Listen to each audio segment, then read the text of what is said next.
Folks, Black Star Network is here. Oh, no punches! I'm real revolutionary right now. Support this man, Black Media. He makes sure that our stories are told. Thank you for being the voice of Black America, Roland. Stay black. I love y'all. All momentum we have now, we have to keep this going. The video looks phenomenal. See, there's a difference between Black Star Network and Black-owned media and something like CNN. You can't be Black-owned media and be scared. It's time to be smart. Bring your eyeballs home. You dig?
Today is Thursday, July 13th, 2023. Coming up on Roland Martin Unfiltered, streaming live on the Black Star Network. The families of the victims of the tragic 2022 Buffalo Top Supermarket massacre are taking legal action. One of the attorneys will be here to explain why they're going after social media firms and firearm manufacturers. The Department of Justice launches an investigation into Fulton County, Georgia, their jail where a black man, LaShawn Thompson, died covered in insects and filth. We'll be joined by civil rights attorney Ben Crump. Also, speaking of the DOJ, they filed to become part of the NAACP's lawsuit against the state of Mississippi, trying to create a separate legal system for the state's capital city. One of LA's largest hospitals, Cedars-Sinai Hospital, is facing a federal investigation over their treatment of black women, especially those having children. Plus, the family of a black Indiana man who died after he was tased and handcuffed while naked during a mental health crisis will be here with their attorneys to discuss their civil lawsuit. We also have a special report on the disproportionate use of menthol products in black communities. We'll examine how tobacco companies targeted black communities for years through black media. That's right, folks. We will continue the conversation. What is happening on these college campuses where now, with white conservatives striking DEI, black faculty are turning elsewhere? It's time to bring the funk. I'm Roland Martin Unfiltered on the Black Star Network. Let's go. He's got it. Whatever the miss, he's on it. Whatever it is, he's got the scoop, the fact, the find. And when it breaks, he's right on time and it's rolling. Best believe he's knowing. Putting it down from sports to news to politics. With entertainment just for kicks, he's rolling. It's on go, roll, y'all. It's Roland Martin, yeah. Rolling with Roland now. He's funk, he's fresh, he's real, the best, you know he's Roland Martin now.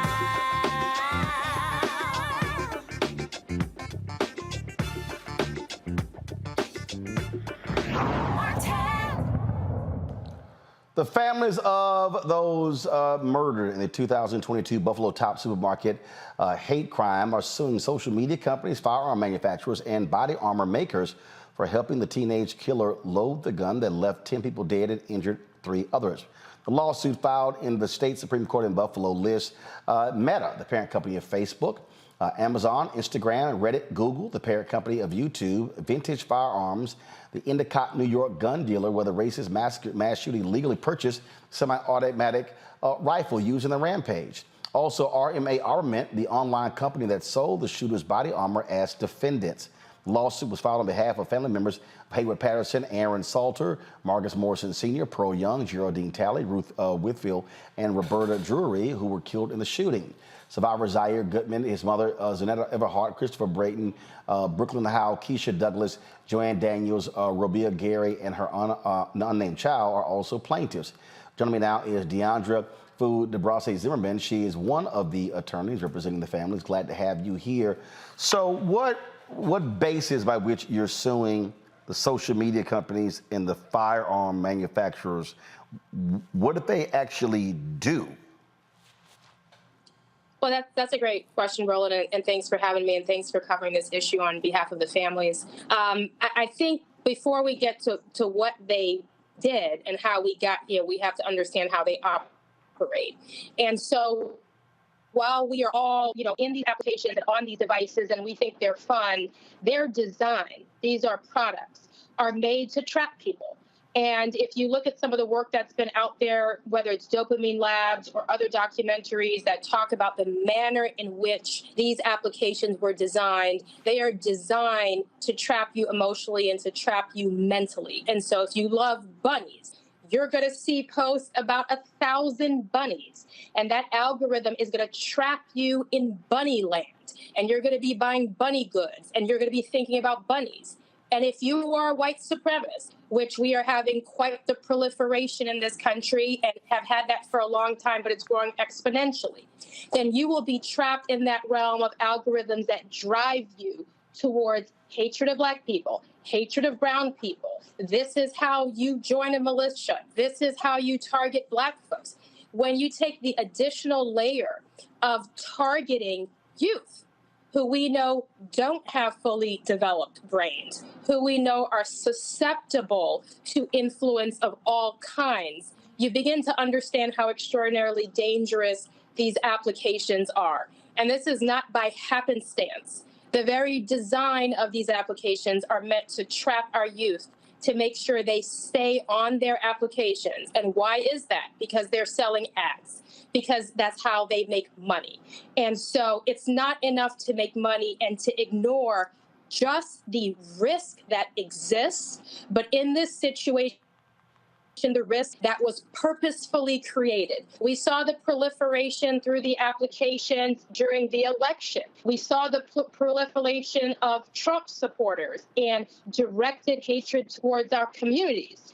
And this is no different. And so they may not have pulled the trigger last year in May, but they helped Gendron load that gun, and we plan to hold them 100% responsible and accountable for what happened to the 10 families who've suffered a lost one, the other families who've been affected by a tremendous impact to their community. And so while it seems complicated, it's quite simple. Same thing with the body armor manufacturers. Why are you selling body armor that's meant to be used in combat? We know why you're selling it, because you're targeting young, angry communities of white men who plan to unleash on us and need to protect their bodies when they open fire.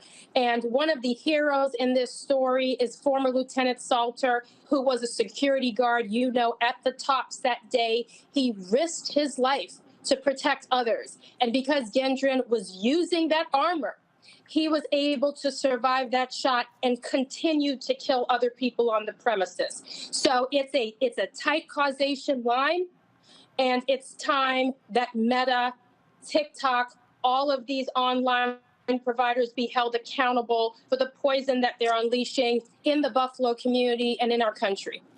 Got three panelists here. Two of them are lawyers, and so they have questions. Candace Kelly out of New Jersey. Candace, your question for our guest. I'm wondering, because the Supreme Court did talk about this, and Clarence Thomas, he wrote the key opinion, and he said that really when you talk about algorithms and enticing people in order to kind of do terrorist attacks, which is what the case was about, that he said they're simply algorithms and that they really have nothing to do with anything except that they're piquing people's interest. So I'm wondering what your feelings are about that, and that the Supreme Court has spoken about that. That decision came in late May.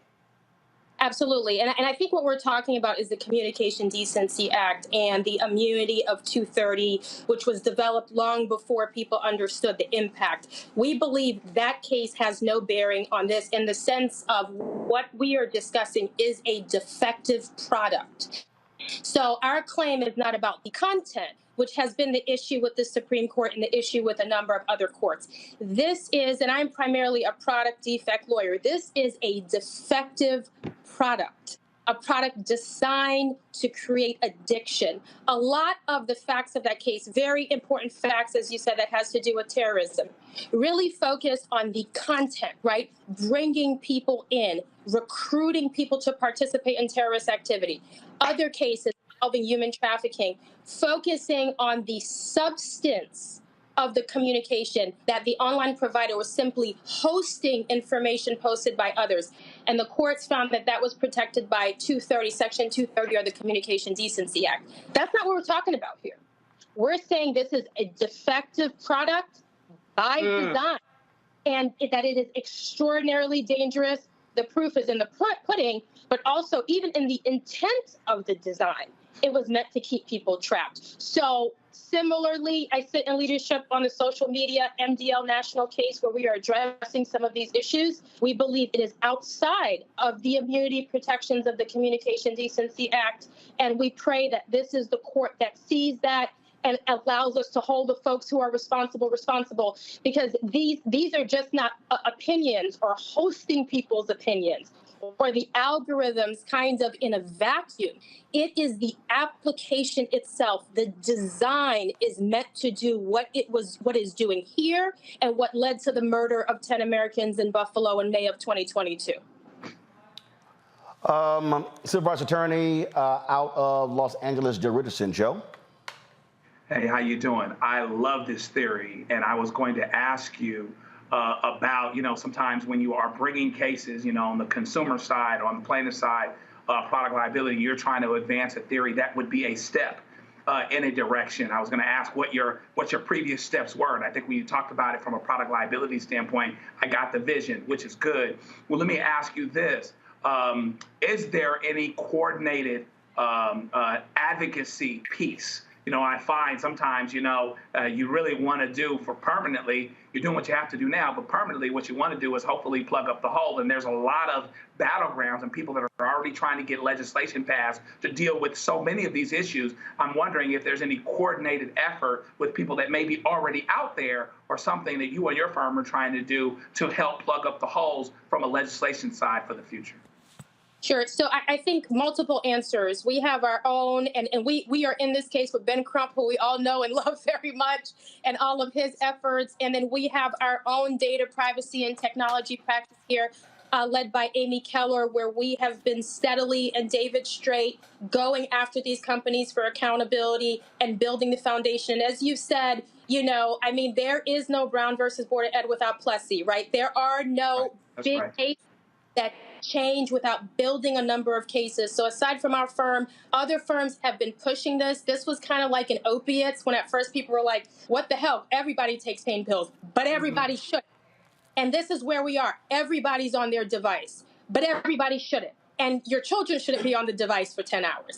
And a lot of these applications really should not exist. And so that's been happening legally. Really tremendous progressive plaintiff lawyers across the country saying we must do something because this isn't going anywhere. We saw this in the election, and this is not just our clients murdered, but clients across the country, folks radicalized online. And yes, I think there are a lot of consumer groups. I think it's the Social Media Center for Justice. There are a lot of nonprofit entities getting out there and educating people. And I think there are a lot of legislative efforts. As we saw, there were congressional hearings for a lot of these companies. Some of it has to do with privacy and the way that we're housing information, but a lot of it has to do with the addictive nature. And we saw the Surgeon General come out with a warning. So I think it's like tobacco. It's like opioids. We are just beginning to understand the absolute danger of these products, and specifically as it relates to our communities and being targeted. This isn't just, me as a mom, I have banned my eldest. I threw her iPad in the garbage. But, it's more than being pissed at your kids, right? This is creating and breeding tons of Ku Klux Klan to come after us through media and to gun down people in the middle of the day when they're in a supermarket shopping for their families. Dr. Larry Walker, assistant professor, University of Central Florida. Your question. Yeah, thank you, Roland. It's fascinating to listen to your in terms of your approach in this lawsuit. And we know that there are a number of protections already in place when it comes to gun manufacturers. But you mentioned the company that makes the vests. And I'm wondering, in terms of your approach, how do you think that's effective, right? So they make the argument, we make these in general, because you mentioned the military and then obviously citizens purchasing them. The idea that certainly they say, well, we just make these in general because obviously war is a problem throughout the world and we have to protect law enforcement. So in terms of what you're describing, your theory, how do you think that you could reach a jury as it relates to that they make the point that, hey, we're trying to protect law enforcement, et cetera? And I think the question is, you're trying to protect law enforcement, but you sell it to a child. And you sell it to a child who has some predilection and some issues. And some are just negligence theories, and you could look at some of our claims online.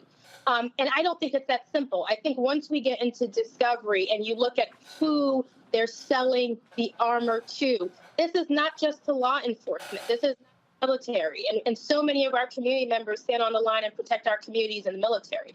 When you talk about the volume of sales, these are to young, white, angry, dangerous males who are being told that our communities are going to replace them. So I'm not God and I don't have a crystal ball, but I've been through a lot of discovery. And I have a great sense that when we look at the marketing, when we look at their presence online, when we look at who they're selling to. That is not just going to be law enforcement and military officials. And as you know, a lot of law enforcement military officials get their protection through their employment. Sometimes they have it personally, but I think the discovery is going to bear out the real story about that company's responsibility in this situation. All right, Deandra DeBose Zimmerman, DeBrossi Zimmerman, I certainly appreciate it. Thank you so very much. Keep us abreast of this suit.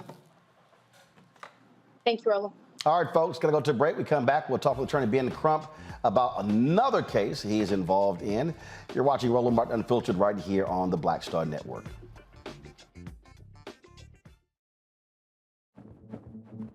For decades, the tobacco industry has deliberately targeted Black communities and kids with marketing for menthol cigarettes. It's had a devastating impact on Black health. Tobacco use claims 45,000 Black lives every year. It's the #1 cause of preventable death. In the 1950s, less than 10% of Black smokers used menthol cigarettes. Today, it's 85%. Menthol cools and numbs the throat, making it easier for kids to start smoking. Menthol also increases addiction, making it harder for smokers to quit. Menthol cigarettes are a big reason why Black Americans have a harder time quitting smoking and die at higher rates from smoking-related diseases like cancer, heart disease, and stroke. It's time to stop Big Tobacco from profiting off Black lives. An FDA ban on menthol cigarettes will improve Black health, save lives, and protect future generations from addiction. Learn more at tobaccofreekids.org/ban menthol. Black Star Network is here. Oh, no punch! I'm real revolutionary right now. Thank you for being the voice of Black America. All momentum we have now, we have to keep this going. The video looks phenomenal. See, there's a difference between Black Star Network and Black-owned media and something like CNN. You can't be Black-owned media and be scared. It's time to be smart. Bring your eyeballs home. You dig? My name is Lena Charles, and I'm from Opelousas, Louisiana. Yes, that is Zydeco capital of the world. My name is Margaret Chappelle. I'm from Dallas, Texas, representing the Urban Trivia Game. It's me, Sherry Shepherd, and you know what you watch. Roland Martin on Unfiltered.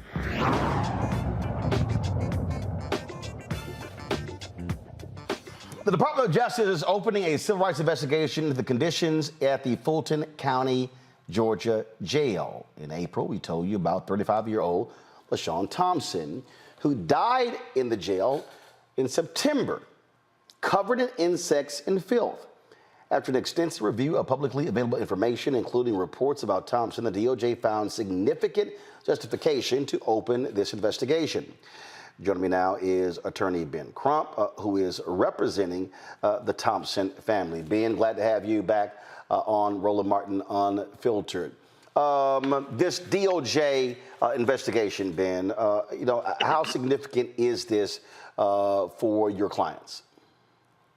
It's very significant, Roland Martin, in the fact that you have the federal government now shining a laser beam into the living conditions of citizens who are being detained at the Fulton County Detention Center.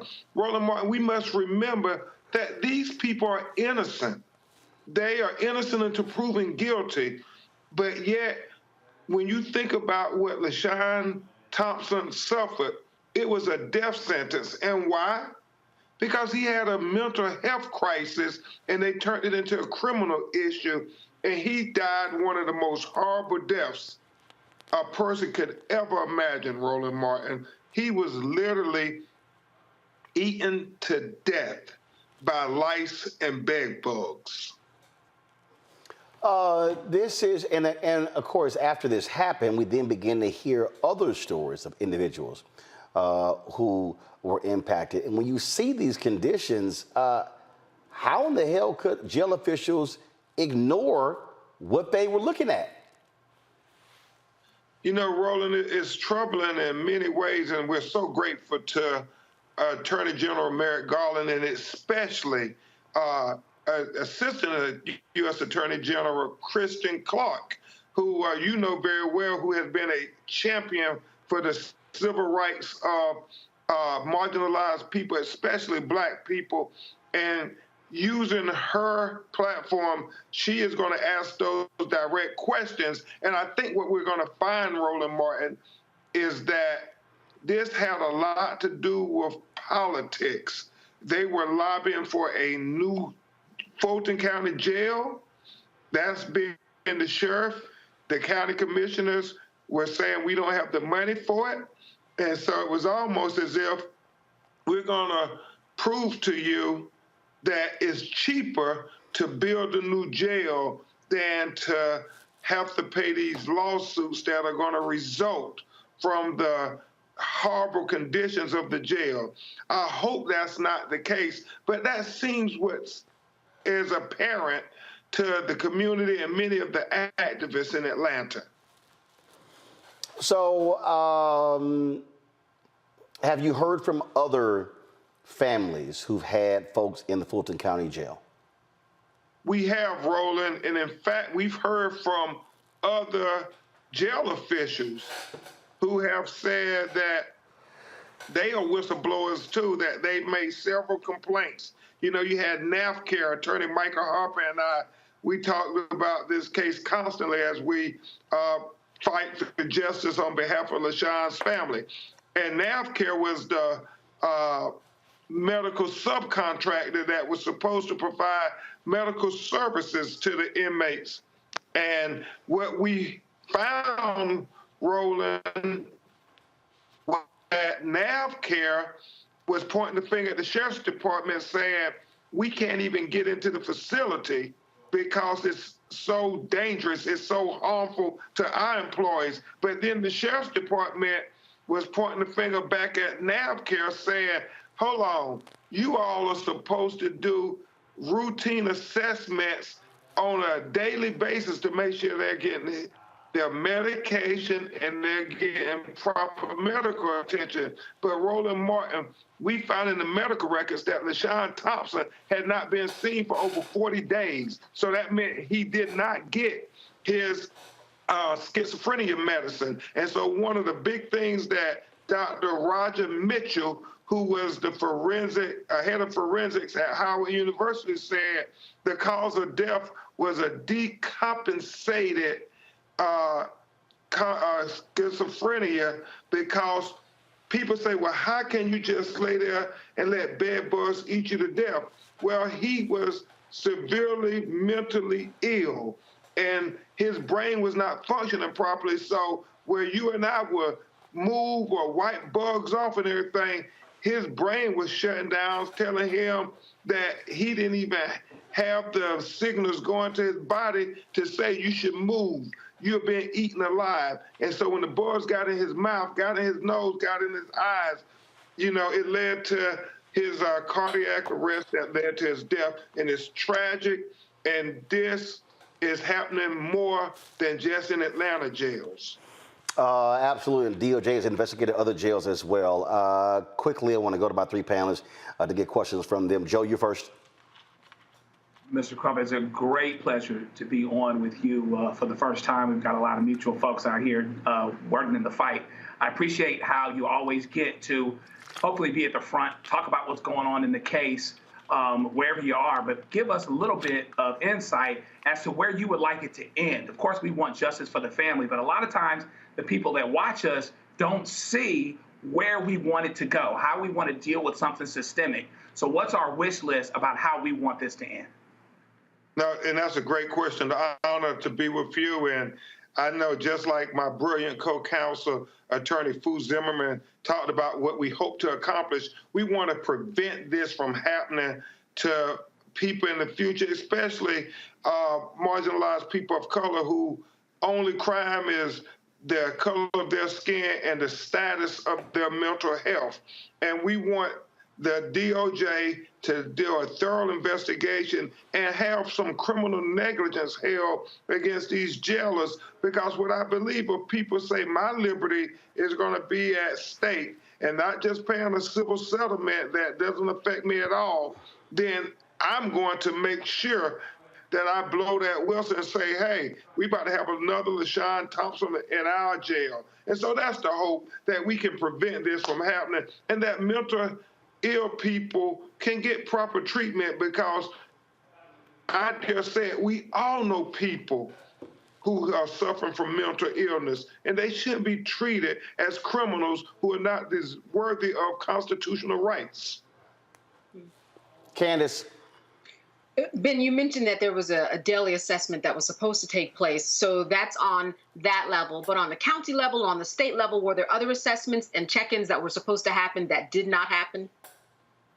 Yeah, not only was NAACP, the medical subcontractor, supposed to make sure he was being administered his medication and making sure that he was medically safe from fatality and other serious health problems. But the county jail has a non-delegable duty to make sure that the constitutional rights against unusual punishment, cruel and unusual punishment, is respected. Nobody can say, when you look at LaShawn Thompson, that he didn't suffer cruel and unusual punishment and he hadn't been found guilty of anything. I keep emphasizing that because we have a tendency to say, well, they were in jail, they're not really worthy of our respect. Well, if you got loved ones in Atlanta and they get arrested in Fulton County,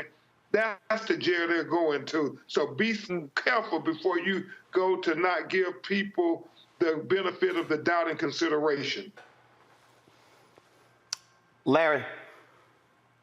Yeah, Mr. Crump, thank you for your advocacy. This is a really sad story, but important in terms to hold the area jurisdiction responsible.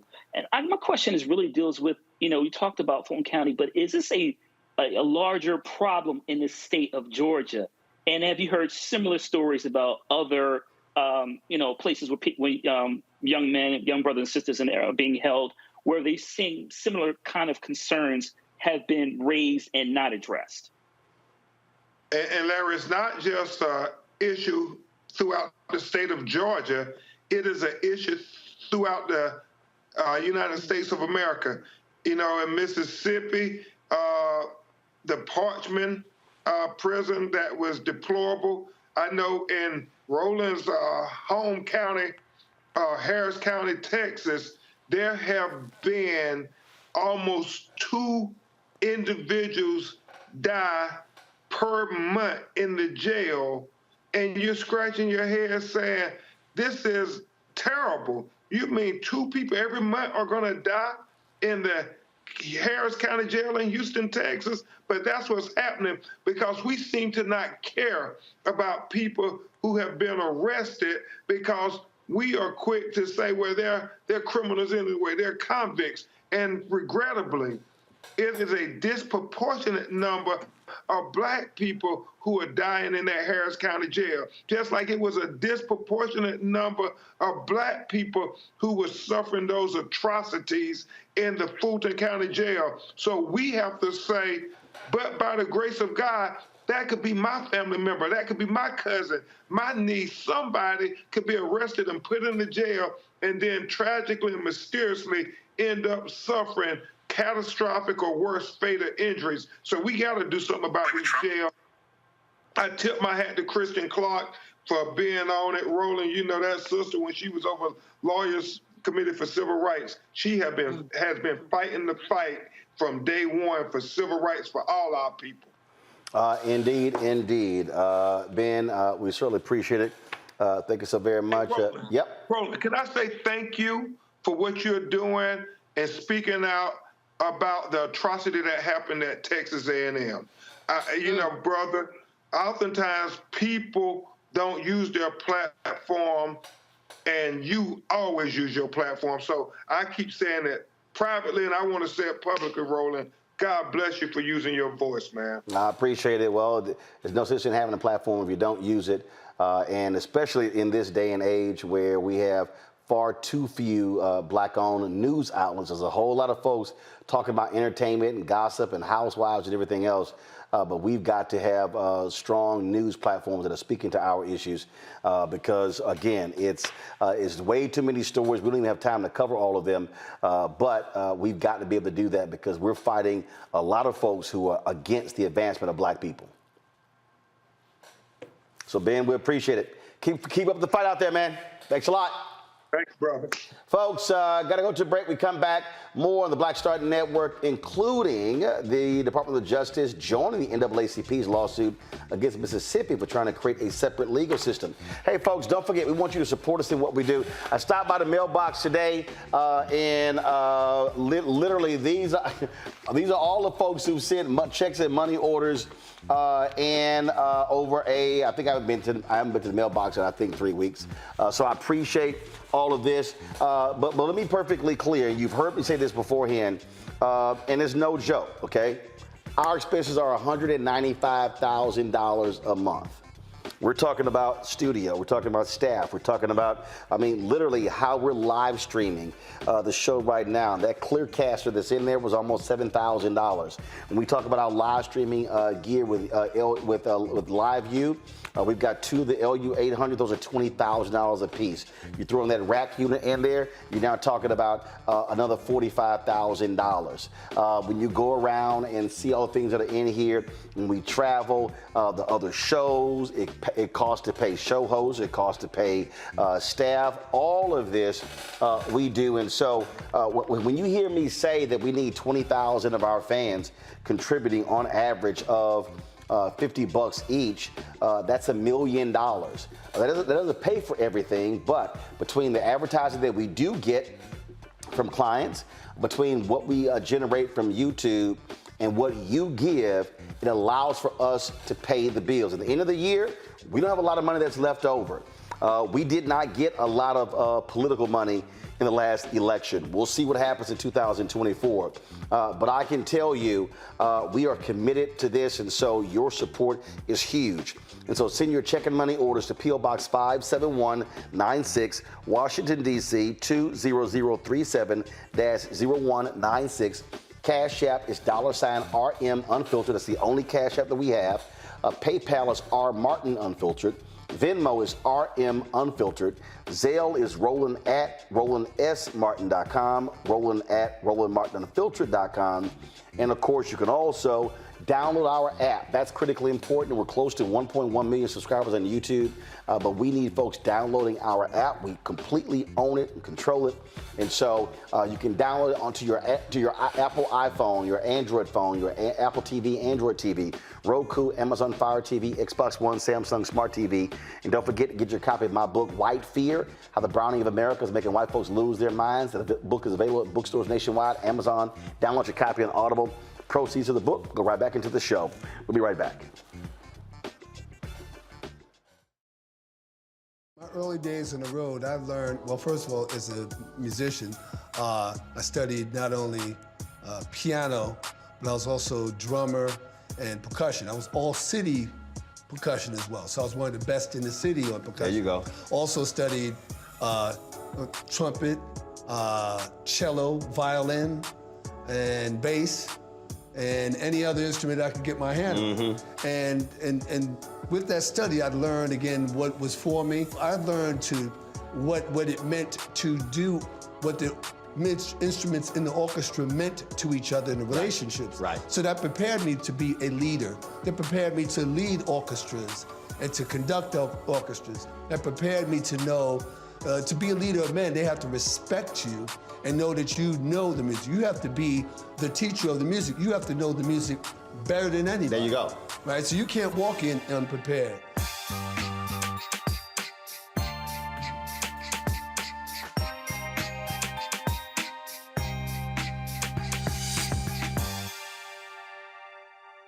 Hatred on the streets, a horrific scene, a white nationalist rally that descended into deadly violence. White people are losing their damn minds. as an angry pro-Trump mob storms the U.S. Capitol. We've seen We're about to see the rise of what I call white minority resistance. We have seen white folks in this country who simply cannot tolerate black folks voting. I think what we're seeing is the inevitable result of violent denial. This is part of American history. Every time that people of color have made progress, whether real or symbolic, there has been what Carol Anderson at Emory University calls white rage as a backlash. This is the rise of the Proud Boys and the Boogaloo Boys. America, there's going to be more of this. Here's all the Proud Boys, Dave. This country is getting increasingly racist in its behaviors and its attitudes because of the fear of white people. The fear that they're taking our jobs, they're taking our resources, they're taking our women. This is white fear.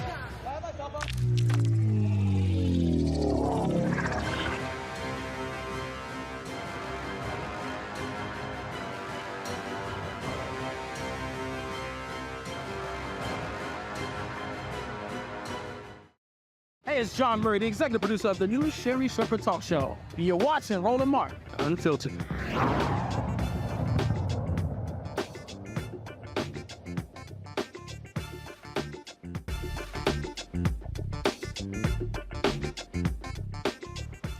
The DOJ has filed a joint the NAACP's lawsuit against Mississippi's governor and other officials over a new law that expands the jurisdiction of the state-run Capitol Police in Jackson, Mississippi, creating a temporary court within the Capitol Complex Improvement District that covers a portion of Jackson.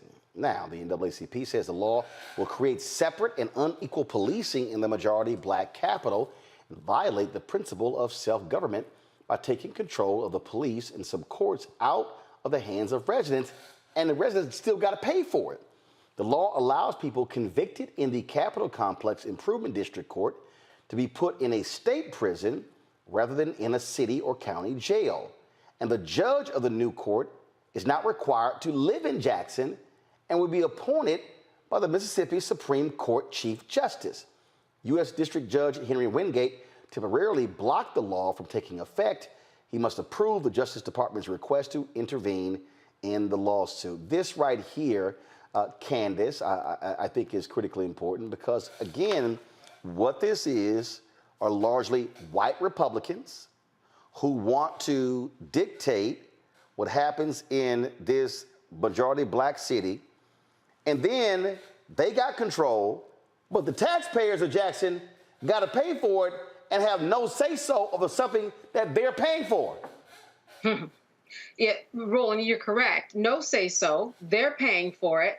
And you have a situation where there hasn't been, a black state representative since Reconstruction. So we're dealing with white people who are in power, who need to take care of crime, who need to take care of the water issue, who need to take care of so many systemic issues that have been going on there for so long. So what this does is it creates two systems that are separate. That is really interesting because the way that it functions already, their systems are already separate in terms of how black people are treated in the courts, especially in Mississippi. So I see this as something that we've already seen, but something that is kind of specific now and clear that they want to happen before it's kind of buried. We have two systems if you go into the Mississippi court system. Now they are literally saying, we just want two systems, one that is going to benefit us more and one that is not going to benefit blacks. So it's not any different than what we've been seeing and what's been going on, but it's something that is strange because they're clearly saying, let's separate ourselves out. It's ridiculous. You know, Larry, when I look at what they've done here, it was crazy. And we had numerous legislators on the show, and I've asked them all the same question. Where's the data to back it up? They say nothing was provided. Nothing. So, Roland, it's interesting. We look at the percentage of blacks that live in the state of Mississippi, but in the show we talk about a lot of these issues, particularly like Mississippi itself. And this particular case, I mean, it makes no sense, but it seems like they're trying to push the clock back, as my colleague kind of referred to the Jim Crow era. You have all these black people, not only obviously in Jackson, but overall in the state. But those who are making these decisions don't look like members of Jackson. And you highlighted that, obviously Supreme Court state Supreme Court doesn't have to, individual doesn't make decisions, doesn't have to live in the area. And it is an unequal and unfair system. But once again, this is another example of what we see consistently, not only in the state of Mississippi. Once again, my colleague highlighted the issues relating to access to clean water, which is a basic human right. But in addition to that challenge, and not taking steps to address this issue, but also in terms of undermining members of the Jackson community to have a system in place, a fair system in place by those who are elected by members of the community, it doesn't make any sense. And like I said, it's inconsistent with the idea of fairness and justice in America. Joe? Yeah, ditto on all that. At the end of the day, it's nice, to think of it this way. Well, when I like what's going on, I'll kind of let it go. And when I don't like what's going on, I'll come in and take it over. So I believe in local control when I am in control of the locality. When I'm not in control of the locality, now I want to put the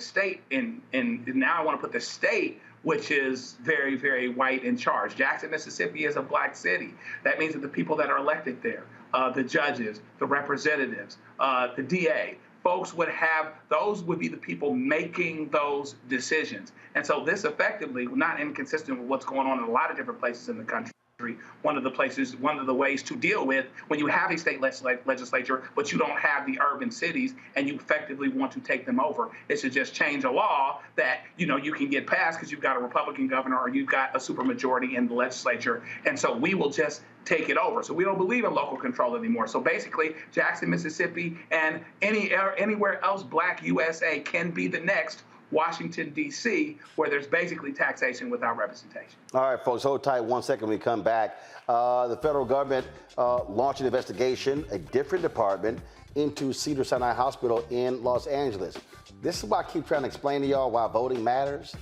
Who you put in office that controls power, then dictates how power is used.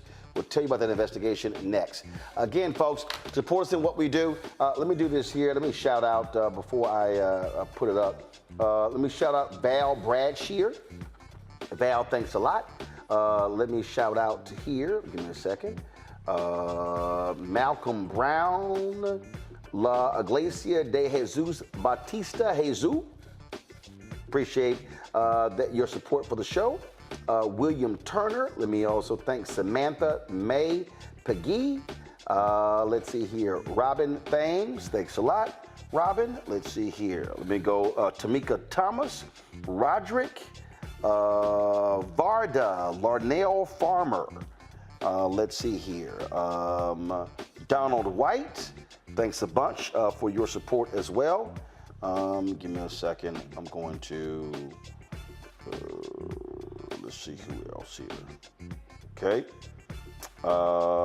Kathy Collins, Willie Howard Rogers, Nate Roy, Bernard Chutjen, Anita Parham, Manu Platt, Tanya Denise Welch, Florence Delaney, Kimberly Crutchfield, Vivian Mentor, Trevor Brockman, Terrell Foster, Angela Terry. I want to thank all of y'all for giving to the show. Please join our Bring the Funk fan club. Send check and money order to P.O. Box 57196, Washington, D.C. 20037-0196. Cash App, $RM Unfiltered. PayPal, R Martin Unfiltered. Venmo is RM Unfiltered. Zelle, Roland at RolandSMartin.com. Roland at RolandMartinUnfiltered.com. And be sure to get a copy of my book, White Fear, How the Browning of America is Making White Folks Lose Their Minds.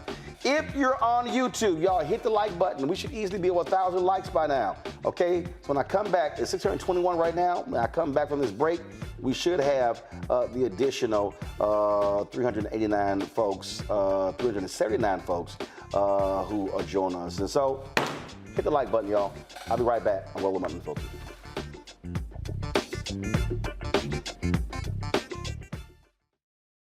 When you talk about blackness and what happens in black culture, we're about covering these things that matter to us, speaking to our issues and concerns. This is a genuine people-powered movement. There's a lot of stuff that we're not getting. You get it, and you spread the word. We wish to plead our own cause Too long have others spoken for us. We cannot tell our own story if we can't pay for it. This is about covering us. Invest in Black-owned media. Your dollars matter. We don't have to keep asking them to cover our stuff. So please support us in what we do, folks. We want to hit 2,000 people, $50 this month, raise $100,000. We're behind 100,000, so we want to hit that. Y'all money makes this possible. Check some money orders. Go to P.O. Box 57196, Washington, D.C. 20037-0196. The Cash App is $RM Unfiltered. PayPal is R Martin Unfiltered. Venmo is RM Unfiltered. Zelle is Roland at RolandSMartin.com. Coming up next on The Frequency, right here on the Black Star Network, Shanita Hubbard. We're talking about the ride or die chick. We're breaking it down. The stereotype of the strong Black woman. Some of us are operating with it as if it's a badge of honor. Like, you even hear Black women like aspiring to be this ride or die chick, aspiring to be this strong Black woman trope at their own expense. Next on The Frequency, right here on the Black Star Network. Me, Sherry Shepard, with Sammy Roman. I'm Dr. Robin B., pharmacist and fitness coach, and you're watching Roland Martin Unfiltered.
The Department of Health and Human Services launches a federal investigation into Cedars-Sinai Medical Center's treatment of Black women who give birth. The LA Times reports the investigation is linked to allegations of racism and discrimination the hospital faced following the death of Judge Linda Hatchett's daughter-in-law, Kira Dixon Johnson, 7 years ago. She died from internal bleeding following a C-section at Cedars-Sinai. The federal investigation comes after Kira's husband, Charles Johnson IV, filed a civil rights lawsuit in May of 2022 against the hospital. The lawsuit alleges Johnson's civil rights were violated and she was denied health care because of race, which resulted in her untimely and wrongful death. Also, you may have seen this story where a Yale professor wants doctors to wear a body camera after she witnessed doctors literally laughing at a Black victim who had been shot. When you start looking at these stories, Joe, you're there in LA. I mean, we're talking about how Black people are being degraded and mistreated by hospitals, and they should be treating people equally, but we're seeing what's going on and they're not. You have some hope, Roland, that as it pertains to certain institutions, ones that are supposed to help people that see all kinds of people, schools, hospitals, et cetera. You're hoping that you have people that have the empathy and the heart to actually, deal with the situations with the proper sensitivity, but also do everything that they can for you on your behalf. If they devalue people in that regard And the facts will show, the statistics will show, the data will show that care for Black folks and white folks with the same medical problems will vary. If there is less care as it pertains to less sensitivity, then there's going to be less quality of care. And that's in LA. In LA, they got Black folks there all the time. They got Black folks in Hollywood at Cedars-Sinai going there all the time. But at the end of the day, the problem becomes when you don't value certain lives, that is going to show up in the work that you do. And that's why this is so dangerous. And that really is the case here, Candace, and it happens repeatedly. And this is why we're always trying to explain to people that forget all this other BS you hear. The reality is Black folks still have to catch hell. We still have to do more just to live like everybody else. And the Department of Health and Human Services, this is nothing new. They have had these reports that have talked about these preventable deaths that happen by the tens of thousands every year because of racism.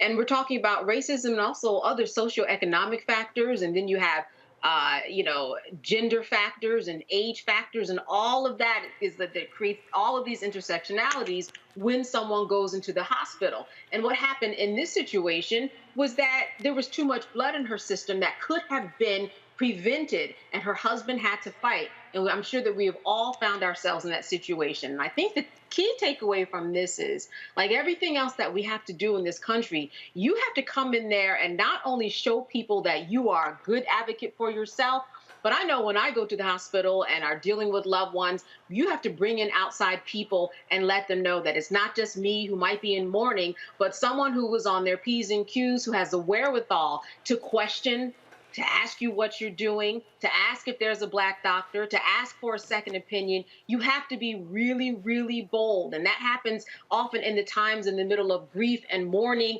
and when you're really, really out of your element. But it is a practice that we have to begin or continue, that when you go to the hospital, you have to advocate. You have to advocate hard, and you have to advocate loudly. It doesn't matter how it might seem on the other end. It's going to be worth it if it ultimately prevents the death. And that's the thing, Larry. You have to be your greatest advocate. You simply can't assume. And we tell the story all the time. When Serena Williams was having a child, I mean, she had to basically knock the hell out of these damn doctors and say, hey, I'm having issues. So let's talk about some facts. According to CDC, Black women are three times more likely to die from pregnancy-related deaths than white women. In addition to that, there are a number of studies that highlight that physicians believe that Black people have a higher tolerance to pain. So among all the other issues we have to deal with in terms of being Black in America, as my colleague mentioned earlier, hospitals are institutions you want to have faith in, because when you go there, there's something wrong and you need support.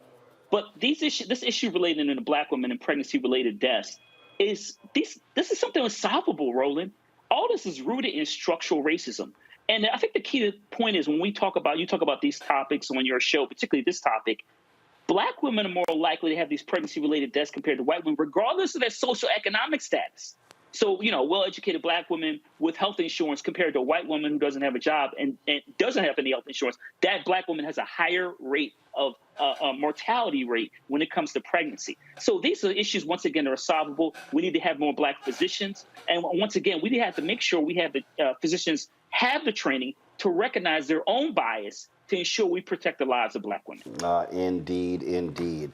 Folks, when we come back, we will talk about a number of different other stories, and that is, one, the case out of Indiana where a Black man was tased and died as a result. We also have efforts to expand, if you will, more lawyers into the profession. We'll talk about what's happening there. The Southern Poverty Law Center, they are involved in the effort as well, fighting misconduct. Plus, what's happening at Texas A&M with a Black journalism professor where they changed the offer multiple times, that is leading to other people who are saying, I don't want to go to these schools. We're seeing the exact same thing in Florida. These actions are going to have a chilling effect on Black professionals. black faculty. We will talk about that on the show as well. You're watching Roland Martin Unfiltered on the Black Star Network. Back in a moment.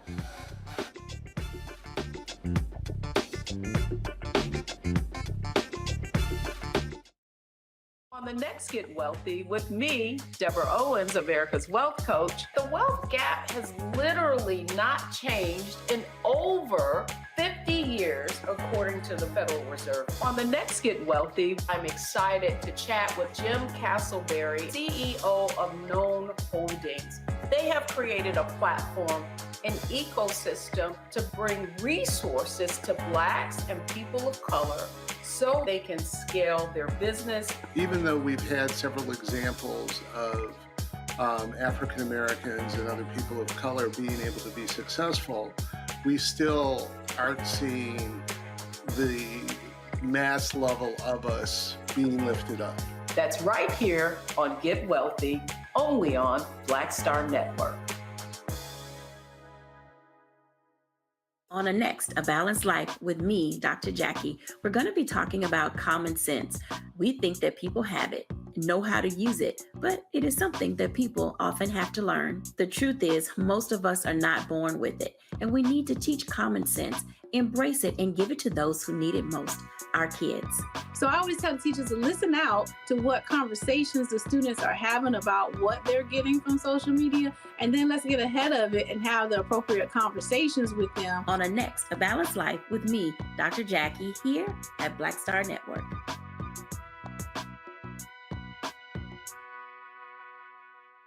Next on The Black Table with me, Greg Carr.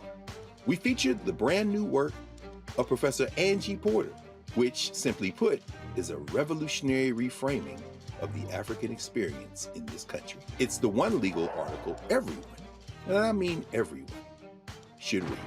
Professor Porter and Dr. Valeethia Watkins, our legal roundtable team, join us to explore the paper that I guarantee is going to prompt a major aha moment in our culture. You crystallize it by saying, who are we to other people? Who are African people to others? Governance is our thing. Who are we to each other? The structures we create for ourselves, how we order the universe as African people. That's next on The Black Table, here on the Black Star Network.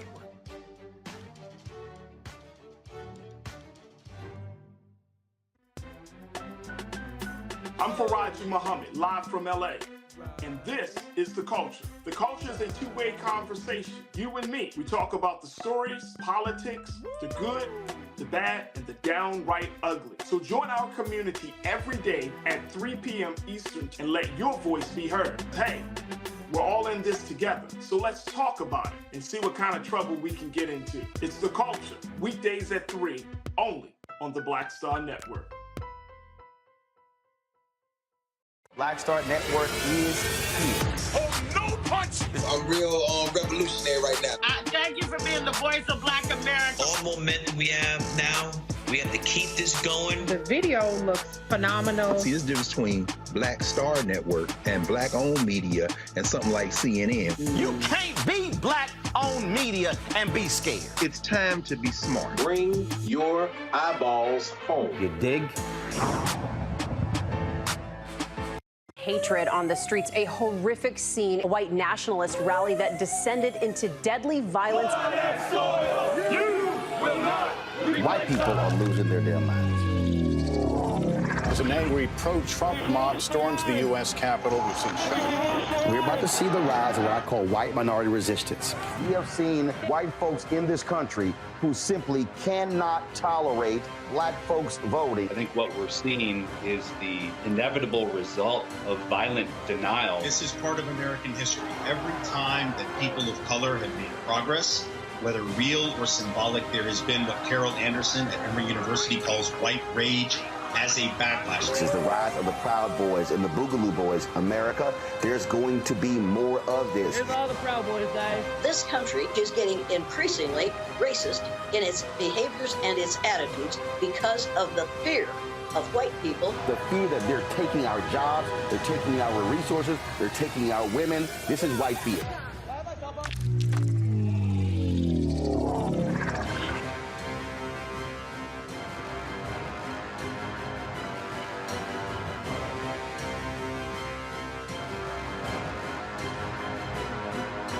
am Tommy Davidson. I play Oscar on Proud Family, Louder and Prouder. Right now, I'm rolling with Roland Martin, unfiltered, uncut, unplugged, and undamn believable. You hear me? On April 25th, 2022, Herman Whitfield III was experiencing a mental health crisis at his parents' home. His mother Gladys called for an ambulance, but instead of medical assistance, 6 Indianapolis Metropolitan Police Department officers showed up. The officers did not help Herman at all. They eventually tased him, double handcuffed him in the prone position, ignored his pleas that he could not breathe, kept him face down for about 5 minutes until his body went motionless on his parents' living room floor. The autopsy determined Whitfield died from heart failure while under law enforcement restraint and ruled the death a homicide. 2 of those officers, Adam Ahmad and Steven Sanchez, have both been indicted for Herman's death. The 2 face involuntary manslaughter, reckless homicide, and felony and misdemeanor battery charges. The trial is scheduled for July of next year. Whitfield's family has filed a civil lawsuit against the city of Indianapolis and 6 officers. Joining me from Indianapolis are Herman's parents, Gladys and Herman Whitfield Jr., their attorneys, Israel Nunez Cruz and Richard Wapples. Here with me in studio is Dee Lott, the lead coordinator for the Justice for Herman Whitfield III campaign.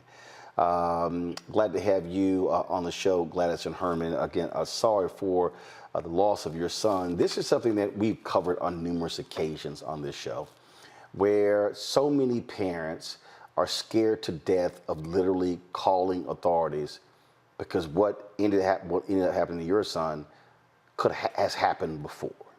What I'm trying to understand is you call for an ambulance. Why did cops come?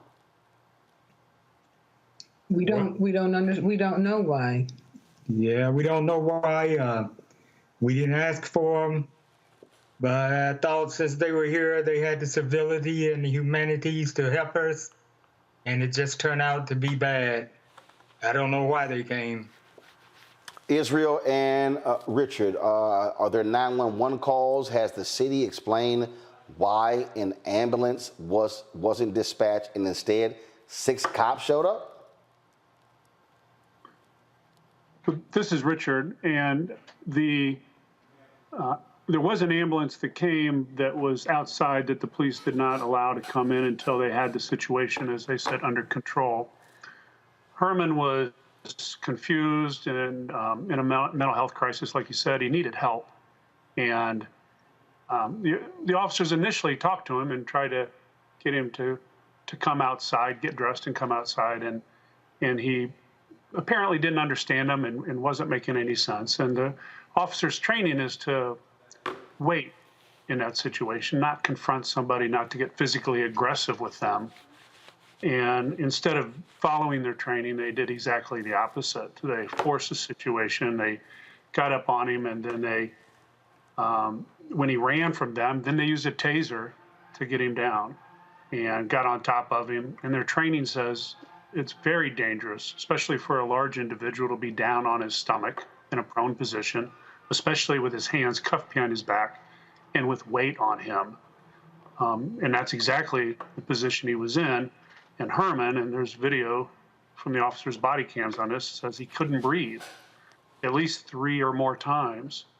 And the officers didn't follow their training to get him up in a position where he could breathe. And instead, he just went limp, and they just left him there. A tragic situation. And the city's policies actually aren't all that bad with respect to how they are to respond to this sort of situation. But they didn't follow them, the officers on the scene. And then the city of Indianapolis hasn't been honest with respect to how they dealt with the situation. They've attempted to cover it up. They produced a videotape that was left out the part that Herman was saying he couldn't breathe, made it appear that he was the aggressor when he wasn't. Herman never verbally threatened the officers, never physically threatened the officers. He just tried to get away from them. And they were the ones that were the aggressors. They were the ones that used the only physical force that was used that day. Israel, was there a supervisor on the scene? We've had other stories before where you typically would have a senior officer who is commanding the scene. Anything along those lines? I think there was a sergeant on the scene. Israel, do you recollect the? No, I believe, Rich, you're right. I think that there was a sergeant on scene, and there were multiple officers on scene initially, and then more came before the ambulance made its way into the house. So there was a supervisor that was supervising what was going on with the officers inside the home. You say, Richard, that a videotape was made by the city that was deceptive, and I'm curious for Gladys and Herman. Did you, first of all, did you shoot any video yourself? Were there any body cam footage that shows beginning to end what took place? Gladys and Herman first. Oh, no, we did not film anything. We didn't have any devices in our hand filming anything. And what was your other question? The video that the city released was compilation, like a compilation of bits and pieces of body cam, police officer body cam videos, I guess, as the city saw fit to piece it together, and omitting very important outcome determinative pieces of video. So have y'all been shown the full body cam video from beginning to end? Well, we saw pieces of it. We really couldn't look at it because it was really kind of gruesome and inhumane, so we really couldn't. I really couldn't look at it, and I don't think Terry could either. But it's my understanding that our attorneys have looked at all of the video camera footage. Richard, is that the case? Yeah, that is the case. In fact, we sought in discovery the body cam videos, the complete body cam videos, not just the compilation video that the city put together, and they resisted that. We actually had to go to court and with a motion to compel and get the court to order them to produce all of the body cam videos. And when they did, it told more of the story about exactly what happened. And it was after that point, and then we released a compilation of those body cam that honestly set forth what happened that day and who did what, which one of the officers did what, and how they brutalized Herman and caused his death. And it was after that point that the prosecutor then brought charges against two of the officers, the officer that tased him, Sanchez, and Ahmad, who was on top of Herman. Ms. Lott, how has this, first of all, how did you come to get involved in this case as the lead coordinator of the Justice for Herman campaign? Well, I am a friend of Herman Whitfield III, as well as his family. So I'm a family friend, an attorney who has experience in doing campaign organizing on other issues. And so when this happened, of course, went through a period of grieving, but very shortly after that, it became a conversation of, okay, what do we want to do now? Especially once we saw that the city was misconstruing and obfuscating facts and things like that, and so we wanted to make sure that the truth was out. We started out first with just putting up a website, did a community memorial call to action for the local community there. And from there, for the last year and 2-3 months, this is what we've been working on and steadily trying to, recruit people, get the word out, get a base of volunteers, kind of provide some support and encouragement to the community, because this is one of many in a long, long history of, vigilante mob lynchings and things like that have happened in Indiana. And it's really something that I think continues, like that legacy and that community-wide, statewide trauma is something that continues in that community. There's a lot of fear. There's a lot of belief that nothing is ever going to change there. And so we thought it was very important to start, making sure that we got both, local attention to it, local support, as well as national support to let that community there know that, there are people who, there's a network of people, there's a nation of people, there's a world of people who will pay attention to what's happening in Indiana and who care about Herman and who care just in generally. And so that was one of the reasons why we started to engage, but also to make sure that the public knew what the government, what the mayor, what the police are doing there. We just want it out. One of the most concerning things right now that as a campaign we're worried about, as a community we're worried about, is the fact that these two indicted officers are still employed by the police department. The mayor, to my understanding, everything I've seen and heard, has never come out and said that he would stand for justice, that he wants to see justice served in this instance. There has not been any comment or any request for a DOJ investigation, which is something that we've repeatedly asked for from the very beginning. It needs to happen not only for this case, but for the long history of this in Indianapolis and Indiana as a whole. And so we have a lot of concerns about what the mayor is not doing there and the efforts to cover this up and to hide this from the community there locally and from the national community. And so I thank you so much for bringing us on and helping us get the word out about this, and so that we can ask for the national support that we need, not only there in Indianapolis and Indiana, but so that we can start to unite nationwide, so that we start to have a more coordinated response to these, so that there is at least some hope that this will stop and we can start to reform this. Richard Israel, this happened April 25th, 2022. The trial is until July 2024? Right. So the trial is actually just got continued, and it's actually going to be set for January 24th of 2024. Oh, January 2024, not July. Correct. Got it. Now, having said that, it wouldn't surprise me if it got moved again. I think for this type of case, it's probably going to take a good year, maybe a year and a half from the time that it was filed, because there are just going to be delays. Like many other states and other jurisdictions, we have a backlog because of COVID. And so, again, it wouldn't surprise me if it got moved one more time. But the prosecutor, Ryan Mears, is moving this case forward. As far as I can remember, I think this is the first time 2 police officers have been indicted for these types of charges. So we are very pleased with the prosecutor for doing what is right. And I think that he's going to move this case as quickly as possible. But the defense is going to do everything they can, of course, to put in as many roadblocks as they can before this case goes to trial. Gotcha. It is always difficult when we have to talk about these cases. We've talked to so many different family members in similar circumstances. And again, it has to be heart-wrenching, again, when you seek assistance and help for a son, for a daughter, for a loved one, and then you think that you're calling the people who are there, supposedly there to protect and serve, and then they end up being the aggressors and taking someone's life. And so, Gladys and Herman, we thank you for sharing with us your story. Israel, Richard, thank you so very much as well. Deolot, thanks a bunch. Please let us know what happens next in this case for Herman Whitfield III.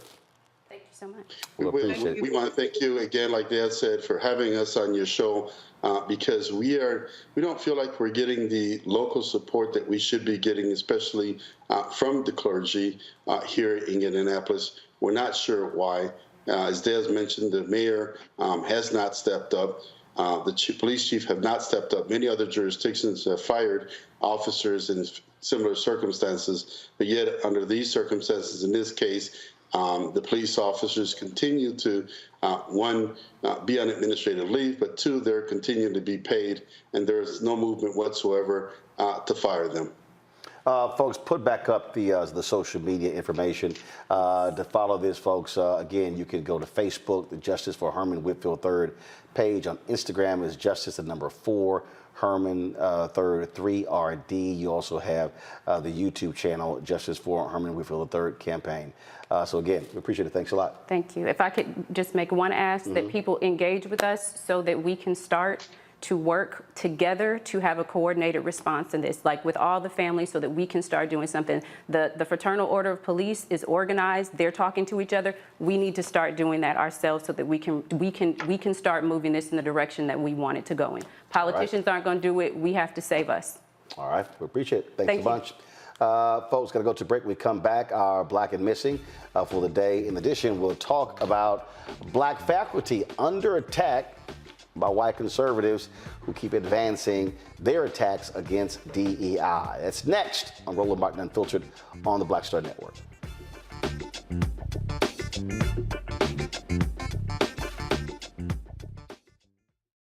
When you talk about blackness and what happens in black culture, we're about covering these things that matter to us, speaking to our issues and concerns. This is a genuine people-powered movement. There's a lot of stuff that we're not getting. You get it, and you spread the word. We wish to plead our own cause. Too long have others spoken for us. We cannot tell our own story if we can't pay for it. This is about covering us. Invest in black-owned media. Your dollars matter. We don't have to keep asking them to cover our stuff. So please support us in what we do, folks. We want to hit 2,000 people, $50 this month, raise $100,000. We're behind 100,000, so we want to hit that. Your money makes this possible. Checks and money orders go to P.O. Box 57196, Washington, D.C. 20037-0196. The Cash App is $RM Unfiltered. PayPal is R Martin Unfiltered. Venmo is RM Unfiltered. Zelle is Roland@RolandSMartin.com. Coming up next on The Frequency, right here on the Black Star Network. Shanita Hubbard. We're talking about the ride or die chick. We're breaking it down. The stereotype of the strong black woman. Some of us are operating with it as if it's a badge of honor. Like you even hear black women like aspiring to be this ride or die chick, aspiring to be this strong black woman trope at their own expense. Next on The Frequency, right here on the Black Star Network. Farquhar, executive producer of Proud Family. Bruce Smith, creator and executive producer of The Proud Family, Louder and Prouder. And you're watching Roland Martin Unfiltered.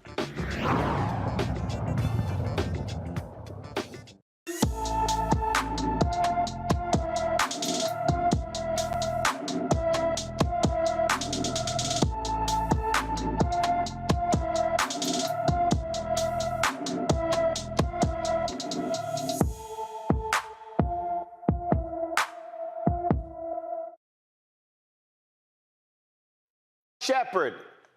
Brazion Shepard has been missing from Laveen, Arizona since May 23rd. The 17-year-old is 5 feet 10 inches tall, weighs 180 pounds, with black hair and brown eyes. Anyone with information about Brazion Shepard should call the Phoenix, Arizona Police Department at 602-262-6151, 602-262-6151. Folks, the first Minneapolis, Minnesota police officer to plead guilty to vehicular manslaughter finds out how much time he will spend behind bars. Brian Cummings will spend approximately 9 months in jail after pleading guilty to criminal vehicular homicide for a deadly crash during a police pursuit that killed Lanil Frazier. This took place on July 6, 2021, when Cummings was pursuing a stolen vehicle for about 20 blocks, reaching speeds up to 90 miles an hour. Cummings ran a red light at 78 miles per hour, slamming into Frazier's Jeep. Cummings faced charges of second-degree manslaughter and criminal vehicular homicide, which usually carries a 4-year prison term. Despite the severity of the incident, the judge sentenced Cummings to 270 days in the county jail because he pleaded guilty and showed remorse for his actions. Candace, 270 days in jail just because he showed remorse? He literally violated department policy with this high-speed chase and killed somebody. Indeed, Roland. And, you know, one of the things that's interesting about this case is that it's a repeat of the cases that we have seen over the past years. And this is why we need oversight of systems like this. This is someone who actually killed someone, as you said. People who kill people, if you're a Black man and you're going through this process, you are going to get more time. And so I'm not surprised by the outcome of this case, but I am surprised at the lack of oversight of this type of case and the attention that is not getting unless it is people like you. It's just crazy to me, Larry, when we see these stories and how this system absolutely protects cops. Well, and this is a story you could just rewind and play. We talk about this all the time on your show, and it's tragic because what it also does is undermines the faith that the community has in the judicial system. And we already know that Black folks are more likely to receive higher sentences for similar cases. And also, we obviously today talked about the treatment if particularly Black folks are in prison. But this particular case is clear, like you talked about, not doing something that cost someone their life and inconsistent with policies and procedures, and only getting 9 months. It really is a slap in the face and the family and the local community. And we have to do a better job, particularly the judicial system has to do a better job of holding law enforcement responsible for committing crimes, just like they treat everyday citizens. Joe? You know, law enforcement gets a lot of deference, and this is something that reminds you that it doesn't matter whether you're dealing with a liberal city. It doesn't matter whether versus a conservative city. Oh, liberal city, better cops. Not necessarily. Or less deference, more understanding when someone has a life loss. So basically what they're saying is that life is just worth 270 days. Now, I don't know how long he was in jail, but he either was in jail for some period of time and he's got time served or close to it, which I don't think happened, or he was able to get out right away to begin with, right? And I would give you 10 to 1, he'll be lucky to do 100 days of this. He'll do half of it, right about half of it at the very, very most. And so, you know, we have to continue to sound the horn here, the whole idea that when someone does something, when they break their own policy, as a plaintiff's attorney, I look for a defendant, employer, the police department that breaks their own policy. This is what you said you were supposed to do, and you don't do it, and he effectively gets a slap on the wrist. Yeah, just absolutely crazy. 2 Georgia election workers demand severe sanctions and an outright victory in their defamation case against Rudy Giuliani after he failed to produce communications related to Donald Trump's 2020 election fraud claims. Mother and daughter Atlanta poll workers Ruby Freeman and Shay Moss are asking U.S. District Court Judge Beryl Howell to grant a default judgment in favor of their case because Giuliani failed to turn over the requested exchanges between himself and Trump advisor Boris Epstein. Freeman and Moss have been subjected to relentless attacks since 2020 when Giuliani and Trump cited them sometimes by name to fuel their since debunked election fraud claims. The poll workers seek an unspecified amount in damages, claiming Giuliani's actions caused severe emotional distress and put them in danger. I hope these thugs, Larry, get everything that they deserve. Make sure he loses it all. This speaks to, I think, the country's history in terms of how Black folks, particularly the work Black women do to protect democracy, and this is the outcome.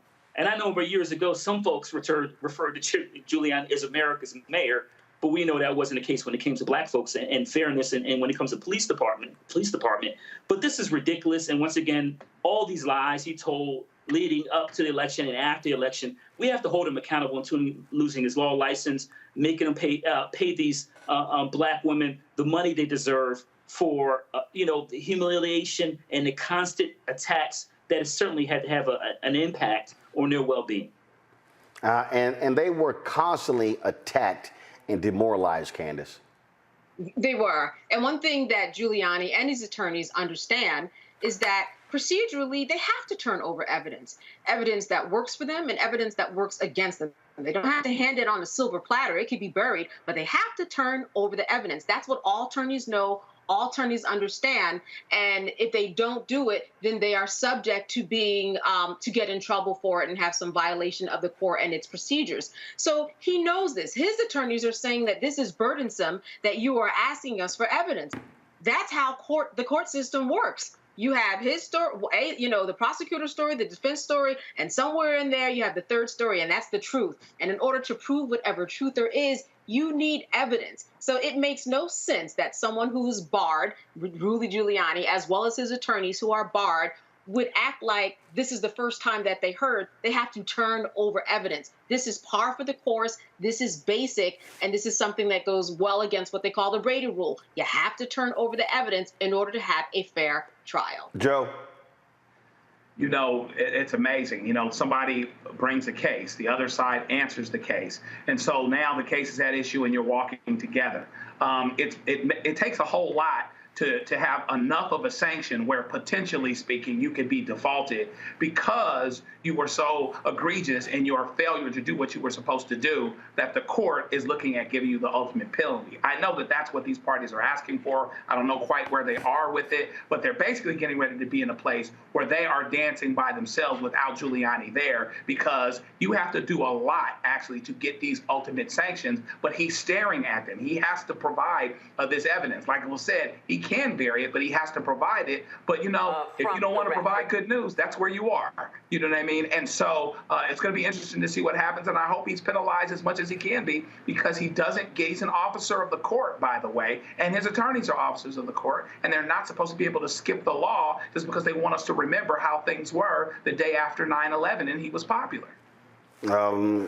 Absolutely. All right, folks, got to go to a break. We come back. We're going to talk about the dangers of menthol cigarettes and how they target black communities. And also, did a white Republican just mention colored people on the floor of the House? I'm going to play this video when we come back. And why is a white woman going off on Muslims? But wait until I show you how the white train conductor got in her ass. That's next on Roland Martin Unfiltered on the Black Star Network. On the next Get Wealthy with me, Deborah Owens, America's Wealth Coach, the wealth gap has literally not changed in over 50 years, according to the Federal Reserve. On the next Get Wealthy, I'm excited to chat with Jim Castleberry, CEO of Known Holdings. They have created a platform, an ecosystem to bring resources to Blacks and people of color so they can scale their business. Even though we've had several examples of African Americans and other people of color being able to be successful, we still aren't seeing the mass level of us being lifted up.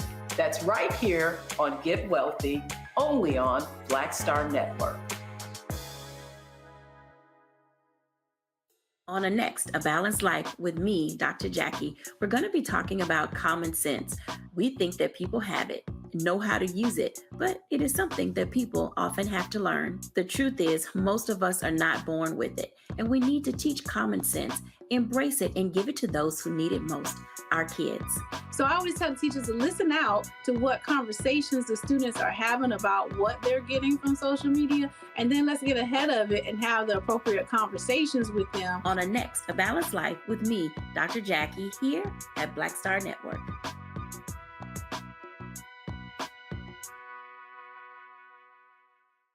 Hi, I'm Jo Marie Payton, voice of Sugar Mama on Disney's Louder and Prouder Disney Plus, and I'm with Roland Martin on Unfiltered.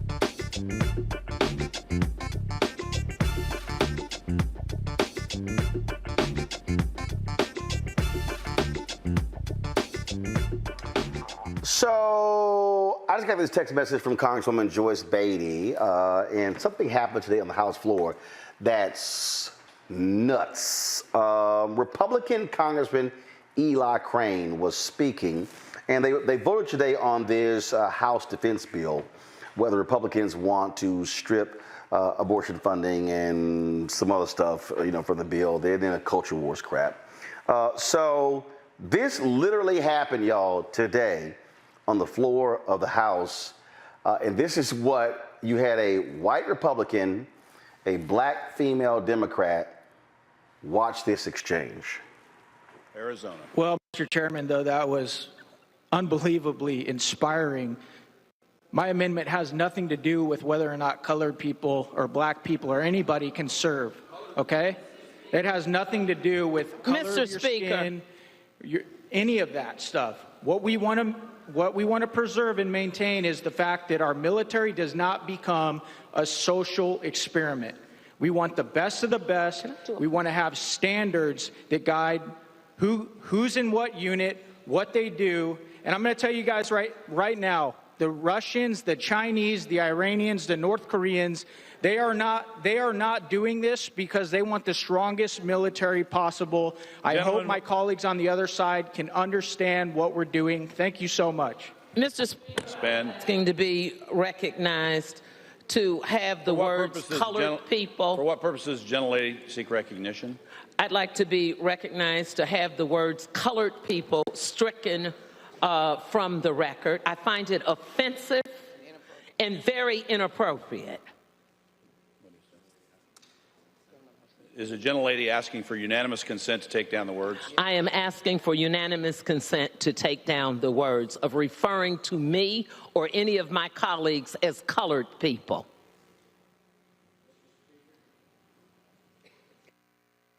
For what purposes, the gentleman from Arizona? Can I amend my comments to people of color? The gentleman wishes to amend his comments. Is the gentleman asking consent? Mr. Speaker, to have the word stricken. I didn't ask for an amendment. Is there unanimous consent to have the word stricken? Without objection, so ordered. So just so some of y'all see some of y'all comments, watch one of his fellow Republicans sitting behind him. Watch his reaction when white Republican Eli Crane says colored people. Watch this. Arizona. Well, Mr. Chairman, though, that was unbelievably inspiring. My amendment has nothing to do with whether or not colored people or black people or anybody can serve, okay? It has nothing to do with black people or anybody can serve, okay? Do with whether or not colored people or black people or anybody can serve, okay? It has nothing to do with whether or not colored people or black people or anybody. The look, he was like, did his ass just say color people? This is who they are, Joe. I have this habit that I'll admit. Anytime I'm getting ready to take off my shirt, because I've got my glasses on, I naturally take them off, okay? So what happens is, even if seconds before I took off my glasses, seconds before I took off my shirt, for some other reason, right? The glasses aren't on, but I still go like this, even though I did it seconds before. When you've done something and you've always done it and it's so natural, even in an audience where you know you'll be penalized for it, where you know you can't do it and you're not supposed to do it, and you're talking about people of color, so you know to train yourself, you don't do it. The Bible says, out of the abundance of the heart, the mouth speaks. And so therefore, he talked about it like he used to talking about it, like he done it before, and like he'll do it again. And that's what you have in the United States of America. We're still here. He is a Republican from Arizona, Larry. Roland, I spent, my former boss, Congressman Owens, I spent many, many hours on the House floor discussing bills and amendments. I got to tell you, I never heard that before. That's a new one. And we can't be surprised, because this is pretty much, at least one thing with Republicans, they're consistent. So I was surprised even when they have it stricken, the way they do things now. I'm surprised he wasn't like, no, I said it, and said it with his chest. But I'm quite sure maybe he thought he was going up on Fox News, but he'll probably end up on platforms like we're discussing them this evening. But once again, it's pretty consistent with what we've seen over the last couple of years from the Republican Party, so I'm not shocked. Candace. He told on himself. That's what he does at home. And trust me, he says more. And I think what's also interesting was that the amendment that he was even fighting for to prevent race or nationality in recruiting for any type of strategies and service doesn't make any sense. I mean, you're not going to consider somebody's nationality when you're dealing with somebody who might speak Arabic. You don't want to consider that when you're going into war with maybe a country that speaks Arabic, or to try to figure out the cultural differences that might be in play when you're going into war against other countries. Nothing that he said made sense in terms of the colored comment or the amendment to begin with in terms of what we was fighting for. And none of us are surprised. Indeed, this is America. Speaking of America, it's always important to have white allies who say and do what's right. So we came across this video. So there were folks riding on the train, white woman, a couple of Muslims, and the white woman decides to just show her racist ass. I mean, train riding Karen just showed exactly who she is. But wait until the white conductor got in that ass. Watch. Smells like feces eaters, doesn't it? Say hi to TikTok. Why somebody's got a problem. Say hi to TikTok. Racist #1. Yup. Say it louder for her. You're ignorant. I don't sexualize children. That's ignorant. And we do. And we do. I didn't say you did. Must have a guilty conscience.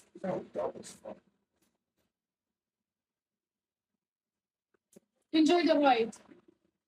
Like, you sat next to us. Talk to them like that. I didn't like anything. Were they talking? What were they? Was she saying stuff to you? She was so racist. Yeah. Yeah. Ignorant You're gonna remarks. Get off the train. I said I don't. Get off of the I train. said I don't sexualize children. I'm not getting off the train because You need to get off of the train. I You don't can't talk to the passengers like that. I'm not talking to anybody. I'm looking out the window. Every person in this car said that you were talking to them like that way. No, I don't know every person in this car, so I don't know what the problem is. You need to get off of the train. All right, look at me. You will never ride my train again. I will look at you and tell you you can't ride. Do you understand that? I can't physically remove you, but I can stop you from getting on. You do not talk to the passengers that way. I'm not talking to them. Yes, you are. So get off in Hartford and do not get back on my train ever again. You see me, walk away. Okay? Thank you. God bless.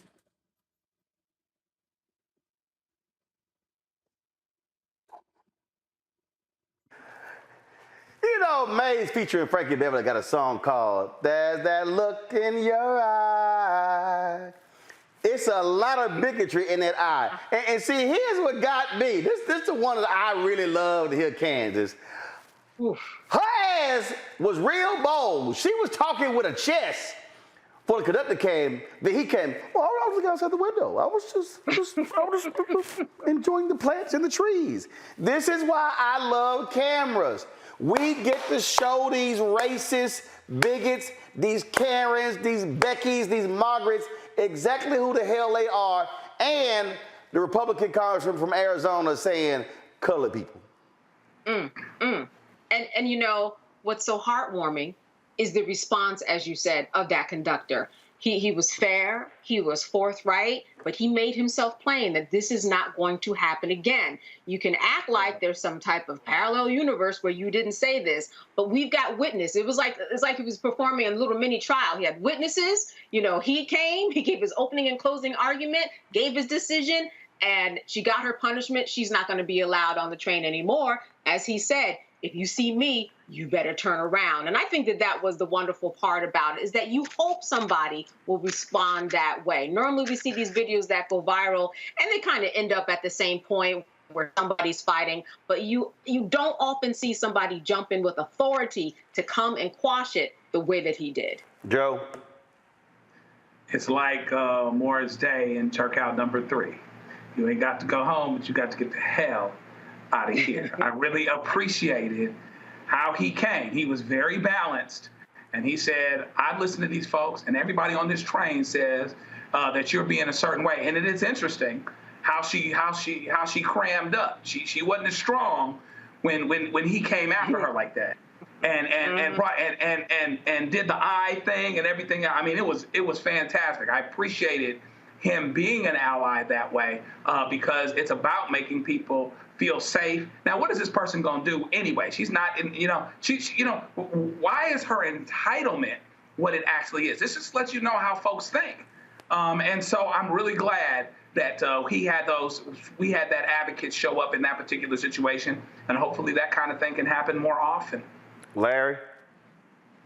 She messed around and found out. And we need more of that. We need more allies to come, our defense, whether, a situation on trains, in classrooms, in boardrooms. We need more allyship like this. And, credit to him for doing the right thing. That's exactly what we should have done. But, Roman, this is another example of people from minoritized backgrounds through our country in terms of the challenges we encounter and just basically living our lives. So the other thing is, when things like this happen, everyone go live. Say it with your chest, as Dr. Carr likes to say a lot. So go live, and, we need to keep tweeting this out, and, people are watching your show now, and we need to make sure we find out all information and, let our employer know how she's behaving. Yeah, just, I'm looking outside the window. I mean, I wasn't talking to anybody. I'm looking outside the window. Like, why are you talking to me? Folks, earlier this week, we talked about the story of Kathleen McElroy, the University of Texas journalism professor, longtime journalist, who signed a contract with Texas A&M to run the journalism department. Then proceeded to change the contract 3 separate times, going from a 5-year contract with tenure to a 5-year contract with no tenure to a 1-year contract, fire at will. Well, she said, hell no. This, of course, has, led a lot of conversation. But this thing is way bigger than Kathleen McElroy. Larry, they're in your state, University of Florida, had 3 or 4 positions in their African American Studies department and folks wouldn't take the jobs. In fact, I was looking at a tweet today. Let me try to pull it up. There was a tweet today, and that was a professor at Texas A&M who tweeted that these types of actions will have a direct impact. So Andrew Dessler is professor of atmospheric sciences and a climate scientist at Texas A&M, native Texan. Let me find the tweet here. This is what, let's see here. Let me see if I can pull it up here. What he's talking about, we're going to see more of this. And so go to my iPad. He said, this is such a disaster for Texas A&M. Who in their right mind will take the job as head of the journalism program? Then he tweets, let me make a provocative statement. Long-term excellence in a university is impossible without the backing of diversity, equity, and inclusion. The reason? There's a significant number of scholars who won't associate with an institution perceived as discriminatory. He says the size of this group is large enough that even academics who might not be personally invested in DEI avoid such institutions, as they are aware that the lack of DEI hampers the recruitment of other top-tier faculties. Last comment here, he said, this is already happening. We had an offer out for a tenure-track faculty position, and after this news came out 2 days ago, the person called and turned down the offer explicitly because of this. This right here is what President Kathleen Banks had better wake up and realize what is going to happen. This is what Chancellor John Sharp had better make clear to the idiots of the Texas A&M University Board of Regents, that this is going to be a problem. And what this is doing, Larry, this is actually curbing opportunities for black academics. And what it is going to do, it is going to call black academics to question, well, I don't even want to go to these places in Texas and Florida. And so if they're complaining about losing the best black talent, and they don't mind that black talent on the football field. They love them some 4- and 5-star athletes, but clearly they don't want 4- and 5-star faculty, Larry. Roland, you highlighted, and I texted you about when this story came out. You told me that you were going to bring the noise the other day, earlier this week, and you did. So I think what's important is Black folks only make up 6% of faculty members at post-secondary institutions. We make up 14% of the U.S. population. And we're a small community, and we talk a lot because you got to let people know, I'm applying a job here, I got an offer here, should I go here, should I not go here? And you're right, it's already having an impact on certain states that people are deciding to or not to go to. And Roland, I think what's really important about this conversation is we're not talking about the long-term economic impact. There are some brilliant Black minds in higher education, colleagues that I know and other people that I read their work. When they decide they're not going to a particular state, that's a loss. That means that person won't apply for work there and apply for grants, multi-million-dollar grants. And also, you won't be able to attract students to attend an institution. So these states and institutions that take these particular stances will have a long-term negative impact on their bottom line, and they just don't see it. And what this is also speaking to, Candace, and this is why I'm trying to get people to understand how you have to broaden this. So imagine if you are an African-American, but you're downstream. You're not a Kathleen McElroy. You don't have tenure at some other particular place. You're trying to get there. You're like, I don't want to go to a place like that. I don't want to go to essentially a hostile environment. The fact that the Texas A&M Board of Regents would listen to some crank-ass right-wing website who tried to say that, oh, she was this radical leftist who's all about DEI, and for President Kathleen Banks to fall for that BS and accept it and not stand up to the Regents and tell them they are wrong, I'm telling you right now, if I was a Black academic, I would say, the hell with Texas A&M, don't even come talk to me, which is why I'm saying that Black athletes should say the exact same thing. Don't give a Texas A&M your talent right now as an athlete when they don't want your talent when you no longer can run up and down the field on DEI Saturday afternoons. And especially when leadership can be easily persuaded when they were already in contractual obligations and negotiations with this esteemed journalist. She signed the contract. That's right. That's right. She signed the contract. And lest we forget that she was brought in with fanfare. There were balloons and crepe paper and a table and all of that. Then there were questions about what was going on with what she had written in the past, stuff that was on her CV, stuff that they probably asked her about in the interview process. There is no way that an academic would want to go to this school, I would imagine within years if they are African American, because there's nothing solid saying you are going to support me, whether we have a contract signed or not.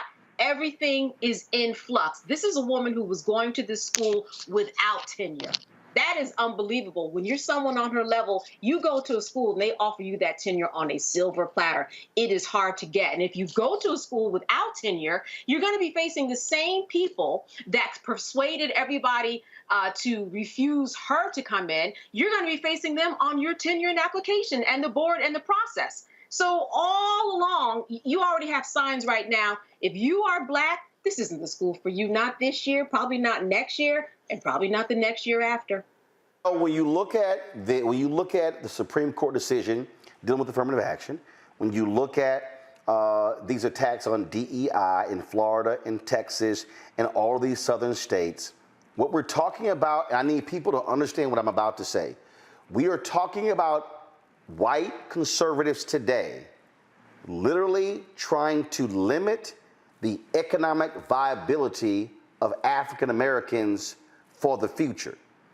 That's what these actions are doing. These are not just, oh, there's no big deal, oh, this is just a small percentage of folks at Harvard and the Ivy League schools. No, you are seeing white conservative Republicans who control South Carolina, North Carolina, Tennessee, Georgia, Arkansas, Florida, Mississippi, Alabama, Texas, Louisiana. You are seeing them institute these type of things across their particular states. And you're going to see it happen, Republicans in Pennsylvania, Democrats now control Michigan, but Republicans used to control the legislature there. You're going to see this in Iowa. You're going to see it in places where they control both chambers in the governor's mansion.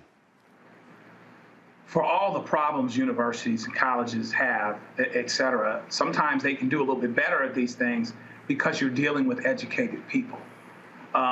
Educated people, shame on Texas A&M, because educated people ought to know better. You had, aside from the contractual situations, I've signed a contract, et cetera, et cetera, et cetera, the whole idea that they would allow themselves to be taken from this because of some side chatter, it makes Texas A&M look bad. Then, as the point was made before, it makes people less likely to give grants. It makes people that would come to get those grants less likely to want to study there and less likely to go to an environment that they consider to be hostile. And then what ends up happening is that university or that system ends up being downgraded because they aren't going to be able to get the talent, because they aren't going to be able to get the grants, because a lot of folks that give grants, organizations, are looking for people with more progressive thoughts, and then certainly people that aren't getting rid of diversity, equity, and inclusion.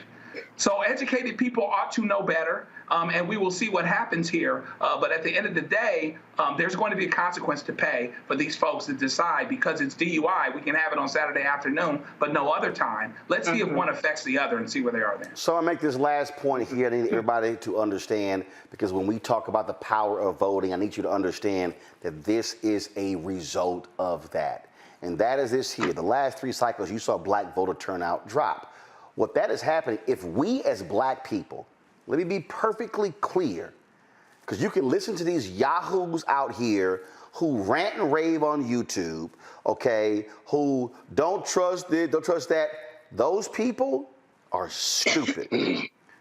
Understand this. If we as black people do not maximize our voting power, we are furthering empower hardcore right. Did not warn y'all about right-wing folk taking over school boards? Did not warn y'all about that? What happened? Moms for Liberty ran folks all across the South. What's the first thing they did when they got to South Carolina? They start firing black superintendents. That's black professionals. They start firing black educators working for the districts. That's black professionals.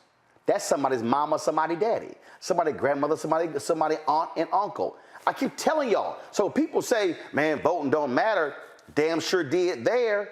Now they're firing our people. They're controlling the curriculum of black kids. And so we had better understand that we are in a political war. It is an economic war. It is an education war. It is a cultural war. And it's a voting war. And that's why they're doing as best they can to challenge people on the voting rolls, to kick them off, because they are targeting, and listen to me clearly, and y'all can mark the date at 7:57 p.m. Eastern on July 13th, 2023. They have their eyes set, locked, and loaded for November 2024. They are saying, we got the Supreme Court. If we get the White House and we keep the House and we take the Senate and we already control 30 state legislatures and governor's mansions, we can do whatever the hell we want. And for y'all listen to them yahoos who say, man, that voting stuff not gonna do anything, those are the same people complaining about what they want, and you're guaranteed to never get it if Republicans are in charge. Think I'm lying?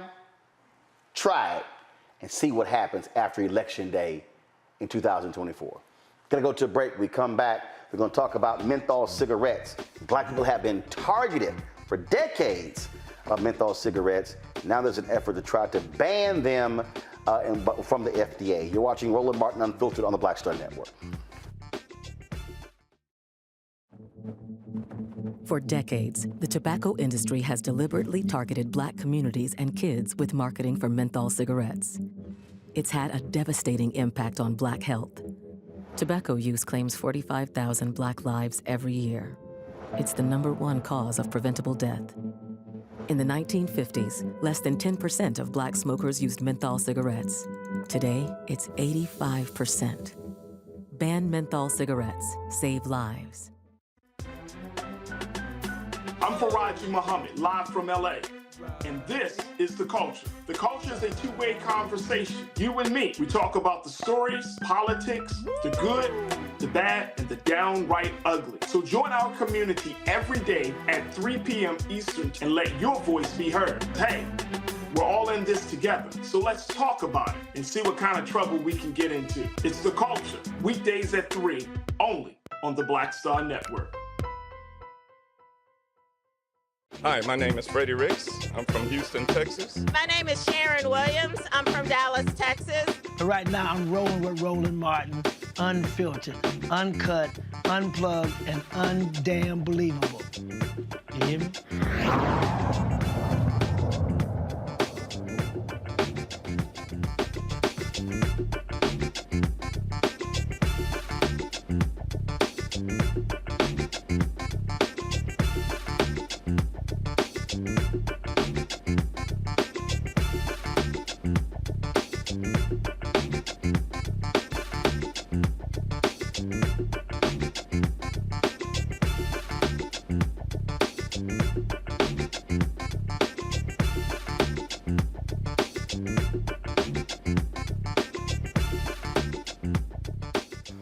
Menthol cigarettes have a significant impact on the health of African Americans, contributing to heart attacks, lung cancer, strokes, and other diseases. Joining us right now to talk about this, bring my guests up, please.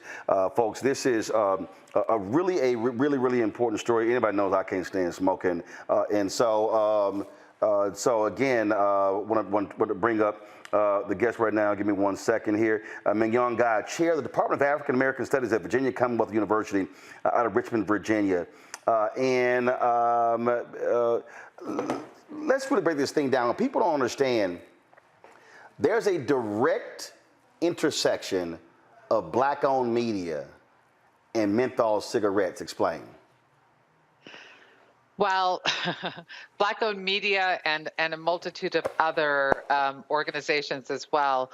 Unfortunately, the tobacco industry has done a great job in infiltrating Black communities in multitude of fashion. They've infiltrated by early on in the days. They would advertise with ebony and jet and use ads of Black images and try to portray a certain type of Black culture that they wanted to sell to the public, and it happened to work. Marketing works, right? And they brought this into our communities by infiltrating our media, by infiltrating our churches, our political organizations, such as Congressional Black Caucus, you name it. They've done very well at spending their multi-billions of dollars trying to get into our community. But we have to add this. And the reason that happened is because all of the other advertisers would not advertise in Black media.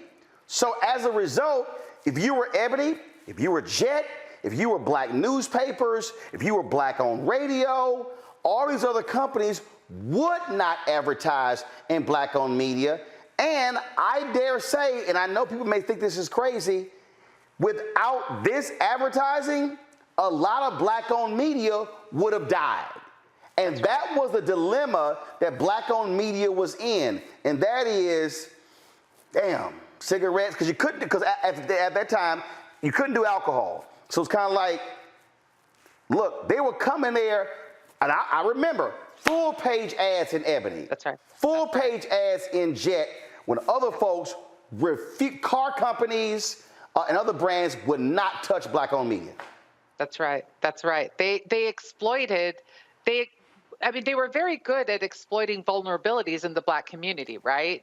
So if certain organizations didn't have funding or didn't have support, then in comes the industry and to save the day, right? But the whole time, they're actually peddling a poison to our communities. And I have such a push-pull sort of feeling about this because, they've also done this with HBCUs.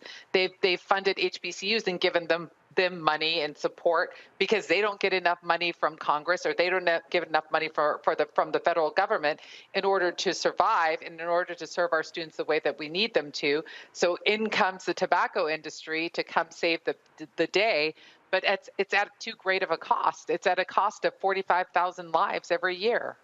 And not only this, who remembers this right here?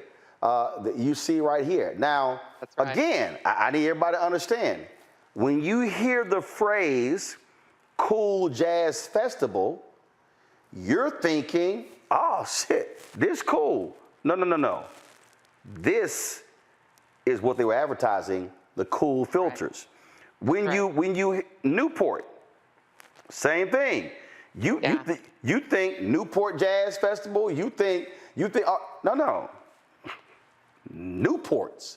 Not only that, when you go back to, again, go to the 70s, the Virginia Slims tennis tour. Mm-hmm. Mm-hmm. That wasn't named after a slim woman named Virginia. No, it sure wasn't. It was named after the product. But the last one. So and again, I was talking African Americans, but you also had. Why is it escaping me right now? For the the Winston Cup in NASCAR. Yep. Wasn't no man named Winston. That was a cigarette brand. So the cigarette companies, they were massive spenders of advertising, and that didn't really end until you had those state lawsuits where they began to lose those. And part of the agreement in those lawsuits, they had to stop advertising. That's right. And it's funny you mentioned that because not only did they infiltrate Black communities by media, right? I live in Richmond, Virginia right now. I'm a new transplant to the Confederacy, as I call it. I live in Richmond, Virginia. It's a predominantly Black area, and you walk onto our campus, and what do you see is the Altria Theater, which is owned by Philip Morris, right? So they have their way of going into these communities in multiple ways. And I've done other shows recently, and folks would call in and they would talk about how the only people that could get the only decent jobs that Black folks could get in some of the tobacco regions was with the tobacco industry. And so they would give them well-paying jobs, and they would give them security where they couldn't get jobs in other places. And what happened? They gave them free cigarettes to take home and to give to their families and to give to their friends. So they had media, and they still have media. They just do digital media now, right? Because they can't do the billboards anymore. So they had the media cornered. They came into the communities by giving churches funding, and they would support certain types of gatherings and things of that nature. Those festivals that you referred to, which was perfect, married it with music, so it seemed okay and it seemed like it was part of the culture. And then they gave them jobs, and they still do it today. They still try to recruit Black scientists to come over to the industry to try to work for them as well. Again, it's just one of those things people really don't understand how deep this went. And then when you talk about those events, it was literally buying tables at every Black event, Black conferences. It was extremely deep in the Black community. Questions from my panel. Candace, you first. So we've been talking about this push and pull. As you said, they provided money to media companies and they provide jobs. But I've been reading about this push and pull, too, in terms of Black clergy and store owners saying, hey, listen, you can't just get rid of these menthol cigarettes because people are going to find other ways around it. And you're going to be taking away business from us. So I'm wondering, what's your response to that for people saying this is going to hurt us economically? we have to do something else because prohibition is never going to work. Didn't work with alcohol, didn't work with abortion, it hasn't worked with a lot of stuff. So before she answers that, I'm gonna tell you something. So, and again, people need to understand how they buy off people. And let me be perfectly clear: the ads that you see running for this campaign, we're being paid to run those ads. I got no problem saying that. But I despise cigarettes. I'm allergic to smoke. So I would say ban all that shit. I'm perfectly fine with it. But here's what I need people to understand. It was a few years ago. So you got two black chambers. You have the Black Chamber of Commerce that Harry Alford runs, okay? And they always paying them to do stuff. I'm being straight up. Then you got U.S. Black Chambers, Inc. So a few years ago when this issue came up, all of a sudden we see these news releases and Alfred's group was saying, oh no, we can't support this because this is gonna hurt the black-owned convenience stores. That was what they were using. I got an email last year from a black political operative who you see on television on one of the networks trying to stop the FDA ban on menthols. And they pulled in some prominent black pastors and black lawyers. So they were trying to book them on my show. And I was like, hell no, that shit ain't happening. And then, of course, Politico later did a story on the black civil rights and folks and lawyers who were being paid off. They were trying to use that very argument, Candace, oh, it's going to hurt the black convenience stores, until you start trying to add up. How many black convenience stores do you actually have that are being impacted? They're like, oh, it's going to hurt the black-owned bodegas in New York. Yeah. Who? Yeah. So they've tried to use, the economic, oh, you're going to hurt black people when, hold up, how many people die per year? 45,000 lives per year. Yes. That's black lives or total lives? 45,000 black lives. So 45,000 black lives. And we ain't talking the untold millions we got to spend on health care as a result of this. And menthol cigarettes are a lot different than other cigarettes, correct? Yeah. Yes, they're absolutely different. So menthol cigarettes actually are more addictive. Menthol cigarette smokers tend to have more nicotinic receptors in their brains, right? And so it makes it more difficult for them to quit. The smoking topography is different. How you inhale the products are different because they have the coolants and they have the sugars in them that makes the poison go down more smoothly. That's why, and the reason why they have these coolants in there, one of the appeals of the menthol cigarettes are the coolants, which make them more appealing to young people, to young kids. We have black kids who are age 12, between 12 and 18, that use these products. And we also have white children that start using these products earlier because it makes the poison go down more smoothly. Not only do they increase the nicotinic receptors, they make them more addictive, they make them more difficult to quit smoking. That's why we have such low rates of quitting amongst black people. And I will get back to that, the store owner thing. We don't have, when we go to these neighborhoods, let's look at who owns the stores in the neighborhoods. They're usually not black people, quite frankly. We don't own the things that we need to be owning in our own communities. We often see other groups and other populations that own these products. So the economic impact on the stores compared to the devastating economic impact on the lives that we're losing, it's a no-brainer. You know what I'm saying? We're talking about potentially 37% of the 37% of the cigarette market is menthol cigarettes. 85% of the people who smoke menthols are black people. Those are the and 94% of black youth who smoke menthol. Boom. Exactly. It's those arguments that we hear, the arguments about store ownership, about the economic impact, which doesn't match the cost associated with healthcare that we have, right? The arguments that we hear about the same people that Roland Martin is speaking about, those, I guess I can't say their names on TV, but these political leaders, these high-profile leaders, will say things like, well, Black people deserve they have the right to choose what they want to smoke and what they want to do.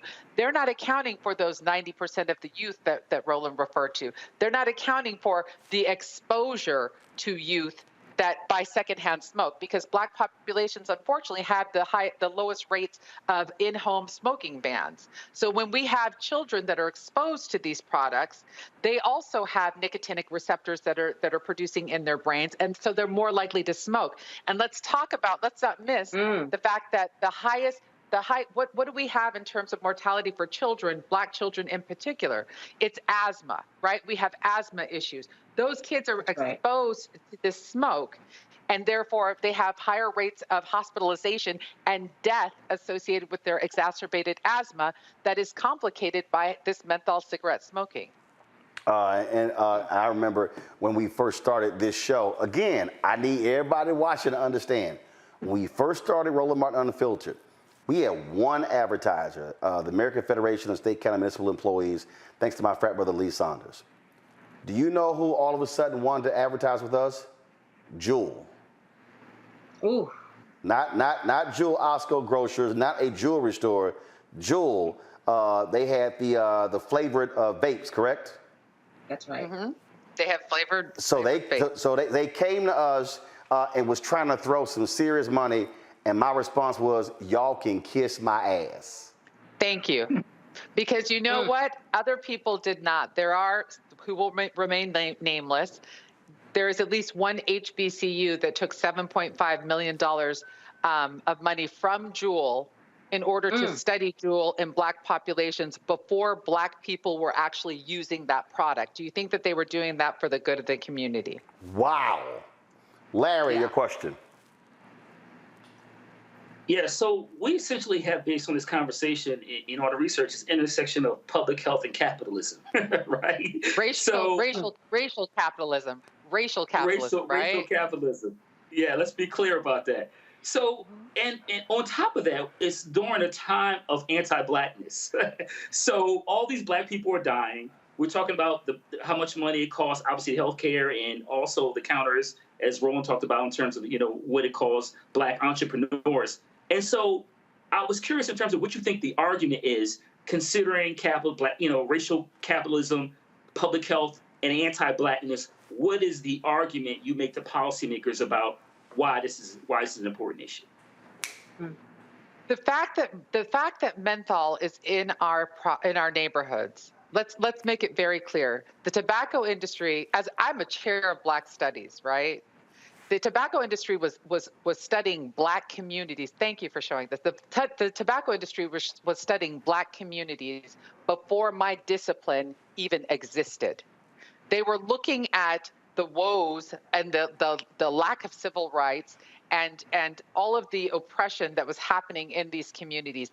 They used redlining, these racist tactics, in order, these vestiges of racist tactics that actually continue into the present with residential segregation.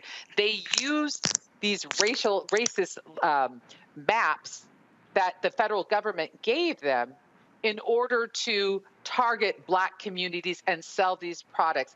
And somehow it's now been contorted and distorted to think that somehow menthol is naturally part of the Black community. No, this was a concerted effort, right? So my argument to these individuals is that this is, to take this out of our communities, this is reparations. Because what they've done is they created the roadmap for these products to go into our neighborhoods. They refused in the Family Smoking Prevention Act, Tobacco Control Act of 2009, they refused to ban menthol. They banned every other flavored cigarette like cherry and all kinds of other cloves and things like that, things that people didn't even use. They refused to, they banned all of these because these are what white kids might use. And they kept menthol on the market, which was 85% of the Black population that was using them. So my argument is this is reparations. My argument is this is a chance to clean up this poison and this drug that you have permitted this industry to infiltrate into our communities. So before I go to Joe's question, this is a political story from last year. And again, here was the new argument they tried last year, okay?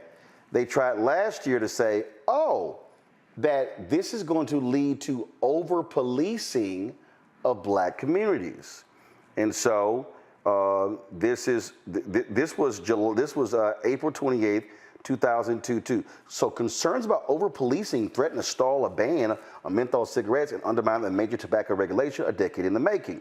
And so you literally had CBC members, you had, the article says here, Reverend Al Sharpton, civil rights attorney Ben Crump, and relatives of George Floyd have argued that the rules, should they take effect, would give law enforcement another reason to target black people. I mean, you literally had this, this was in their story. Then this story says members of the Congressional Black Caucus are divided, but an aide to the group said that the push from civil rights leaders over recent weeks has caused members to give greater thought to what could be potential unintended consequences. And so Donald McEachin, who has passed away, he was quoted in here as well. And so again, what you had here was different arguments being targeted. The goal was not to deal with over-policing. The goal was not to deal with anything else. The goal was to keep black people buying menthol cigarettes. Joe.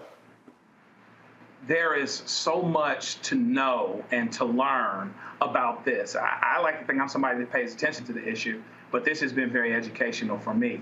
So tell me how, because we have to do so much, when there's the job argument, you've got to have the counter to that. Where are our jobs going to come from? When there's the over-policing arguments, we've got to have our counters to that. There's so many. This is a multi-front war. How do you feel that it's going in terms of educating people? Do you feel like we're making progress, or do you feel like you're beating your head against the wall? Depends on the day.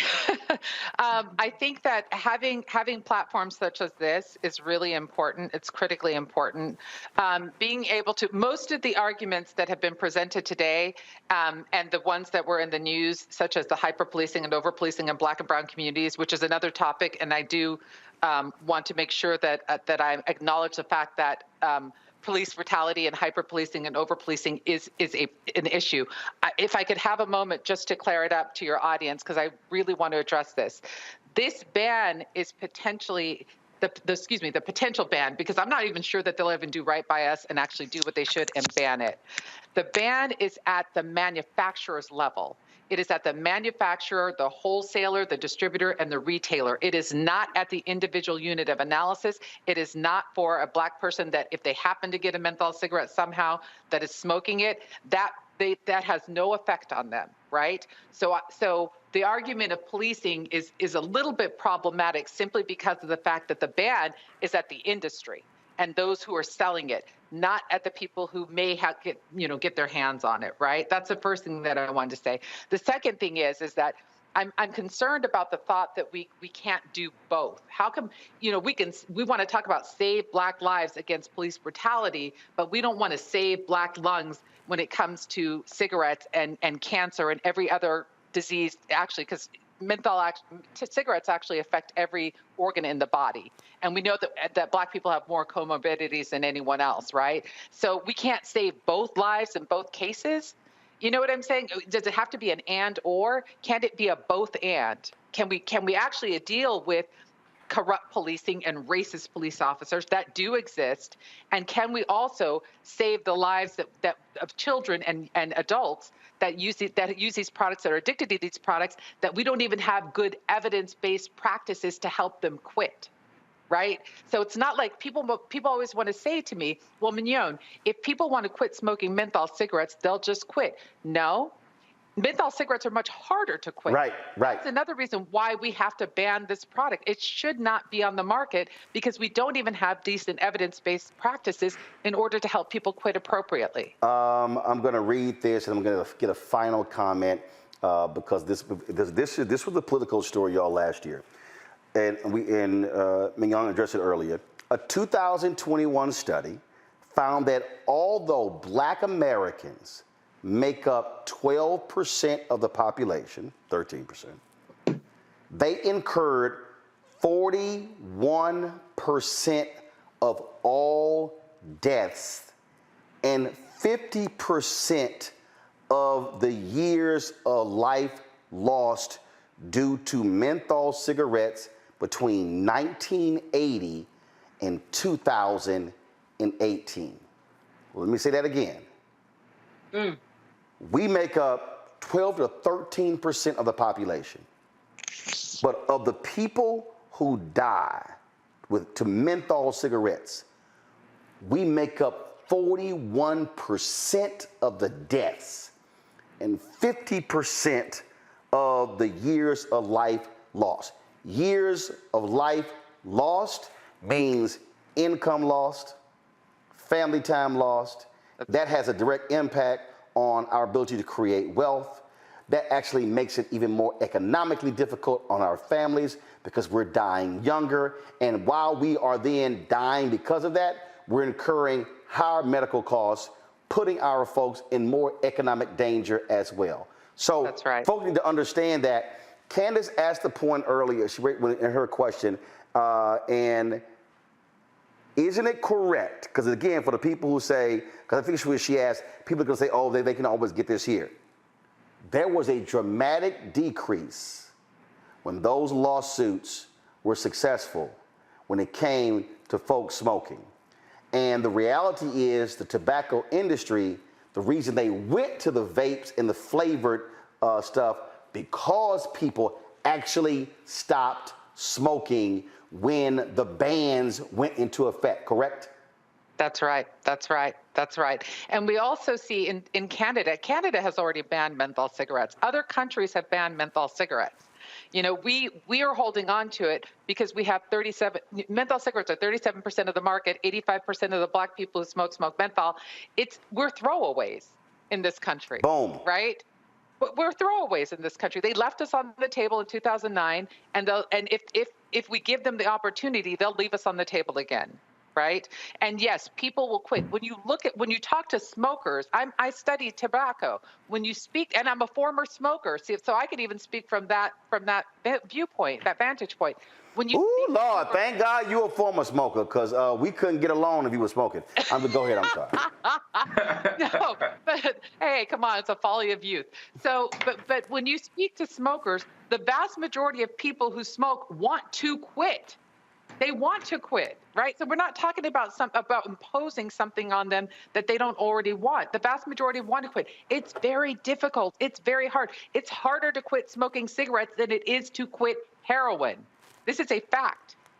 So when we're talking about this, we really need to understand that what we do with this potential ban, because I'm not convinced it's going to happen. Sorry, I'm not speaking. I do work on the FDA's Tobacco Scientific Advisory Board. So I'm telling you in advance, I'm not speaking on behalf of the FDA. I'm speaking on behalf of Mignon Guy, a black woman who lives in America.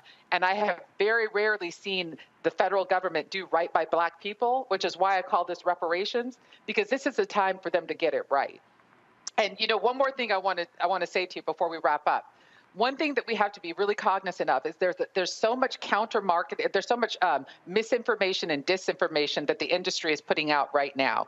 And a lot of the arguments that we're talking about are exactly those arguments. When you get on the FDA calls to listen to comments, you hear people that it's on the phone, so you can't see what they look like, but you hear them say, well, I'm a black police officer in this neighborhood, or I'm a white police officer in this neighborhood, and I'm worried that if we ban menthol, then we'll have more policing in black neighborhoods.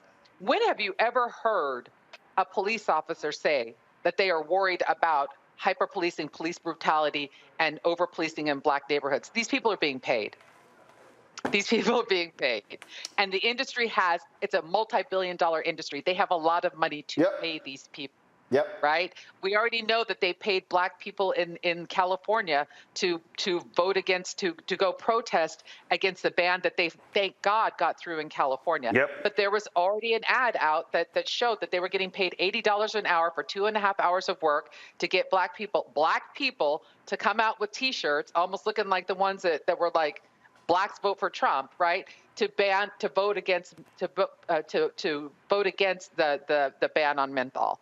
So they're taking our own people to vote against our own interests to save our own Black lungs and to save our own Black lives. Yep. We cannot allow this to happen. We absolutely cannot allow this to happen. And again, I just need people to understand, they wanted to pay me a lot of money to advertise Jewel on this show. And I said no. And so to our audience, when I'm talking about we're fighting these advertising battles, when I'm talking about when I'm asking you to contribute and give, do understand why. It's because there are folks who want to come to us, and yes, these tobacco companies, and for me on principle, it's an absolute no, period. But guess what? If we don't have this show, we can't counter the messaging. And so you have to understand, and that was the trick that they used against Black-owned media in the 70s and the 80s and the 90s. And I'm talking about they had 26 and 52-week ad buys for newspapers, which is unheard of, and they had 12-month ad buys in magazines when no other major advertisers were willing to give them the kind of money. So just understand what Professor Guy is laying out. It was a clear play on Jim Crow racist policies, filling the void, knowing full well we needed the money. But what it also did was it gave them an inroad into our lungs and our households. And we are paying the price. Professor Guy, we appreciate it. Thank you so very much. Look forward to having you back. Thank you so much for having me. I really appreciate it. And thank you for keeping the good fight. Thanks a bunch. Candace, Larry, Joe, I appreciate y'all being on my panel. Thank you so very much. Candace, thanks a bunch for guest hosting for me on Monday and Tuesday when I was in Rhode Island for the Jeffrey Osborne Golf Tournament. Great job. Thanks a bunch. Folks, y'all have a fabulous, fabulous weekend. Again, folks, please support us in what we do. That segment you just heard, you're not going to hear. ABC, NBC, CBS, Fox News give 30 minutes to an in-depth conversation on menthol cigarettes and Black people. Hell, you're not going to see that on BET's new Black show, that once a month show. You're not going to see it anywhere else. This is why Black-owned media matters. This is why Roland Martin Unfiltered matters. This is why Black Star Network matters. And please support us in what we do. Because I'm telling y'all, they wanted to give me a lot of money. It was 6 figures. And let me tell you something right now. I just want y'all to understand. The first year of this show, I came out of pocket $391,000 to keep this show on the air. Oh, that money would have been huge. But I simply could not take it. And so please support us in what we do by sending your check and money orders to P.O. Box 57196, Washington, D.C. 20037-0196. Cash App is $RM Unfiltered. PayPal R Martin Unfiltered. Venmo is RM Unfiltered. Zelle, Roland at RolandSMartin.com, Roland at RolandMartinUnfiltered.com. And of course, support us by downloading our app, Black Star Network app, Apple phone, Android phone, Apple TV, Android TV, Roku, Amazon Fire TV, Xbox One, Samsung Smart TV. And you can buy my book, White Fear, How the Browning of America is Making White Folks Lose Their Minds. Available at bookstores nationwide. Folks, I'll see y'all tomorrow, right here, from our Washington, D.C. studios, right here on Black Lives Matter Plaza, 2 blocks from the White House, nation's capital. Holla! Folks, Black Star Network is here. Hold no punches. I'm real revolutionary right now. Support this man, Black Media. He makes sure that our stories are told. Thank you for being the voice of Black America, Roland. Stay Black. I love y'all. All momentum we have now, we have to keep this going. The video looks phenomenal. See, there's a difference between Black Star Network and Black-owned media and something like CNN. You can't be Black-owned media and be scared. It's time to be smart. Bring your eyeballs home. You dig? Pull up a chair. Take your seat. The Black Tape with me, Dr. Greg Carr, here on the Black Star Network. Every week, we'll take a deeper dive into the world we're living in Join the conversation only on the Black Star Network.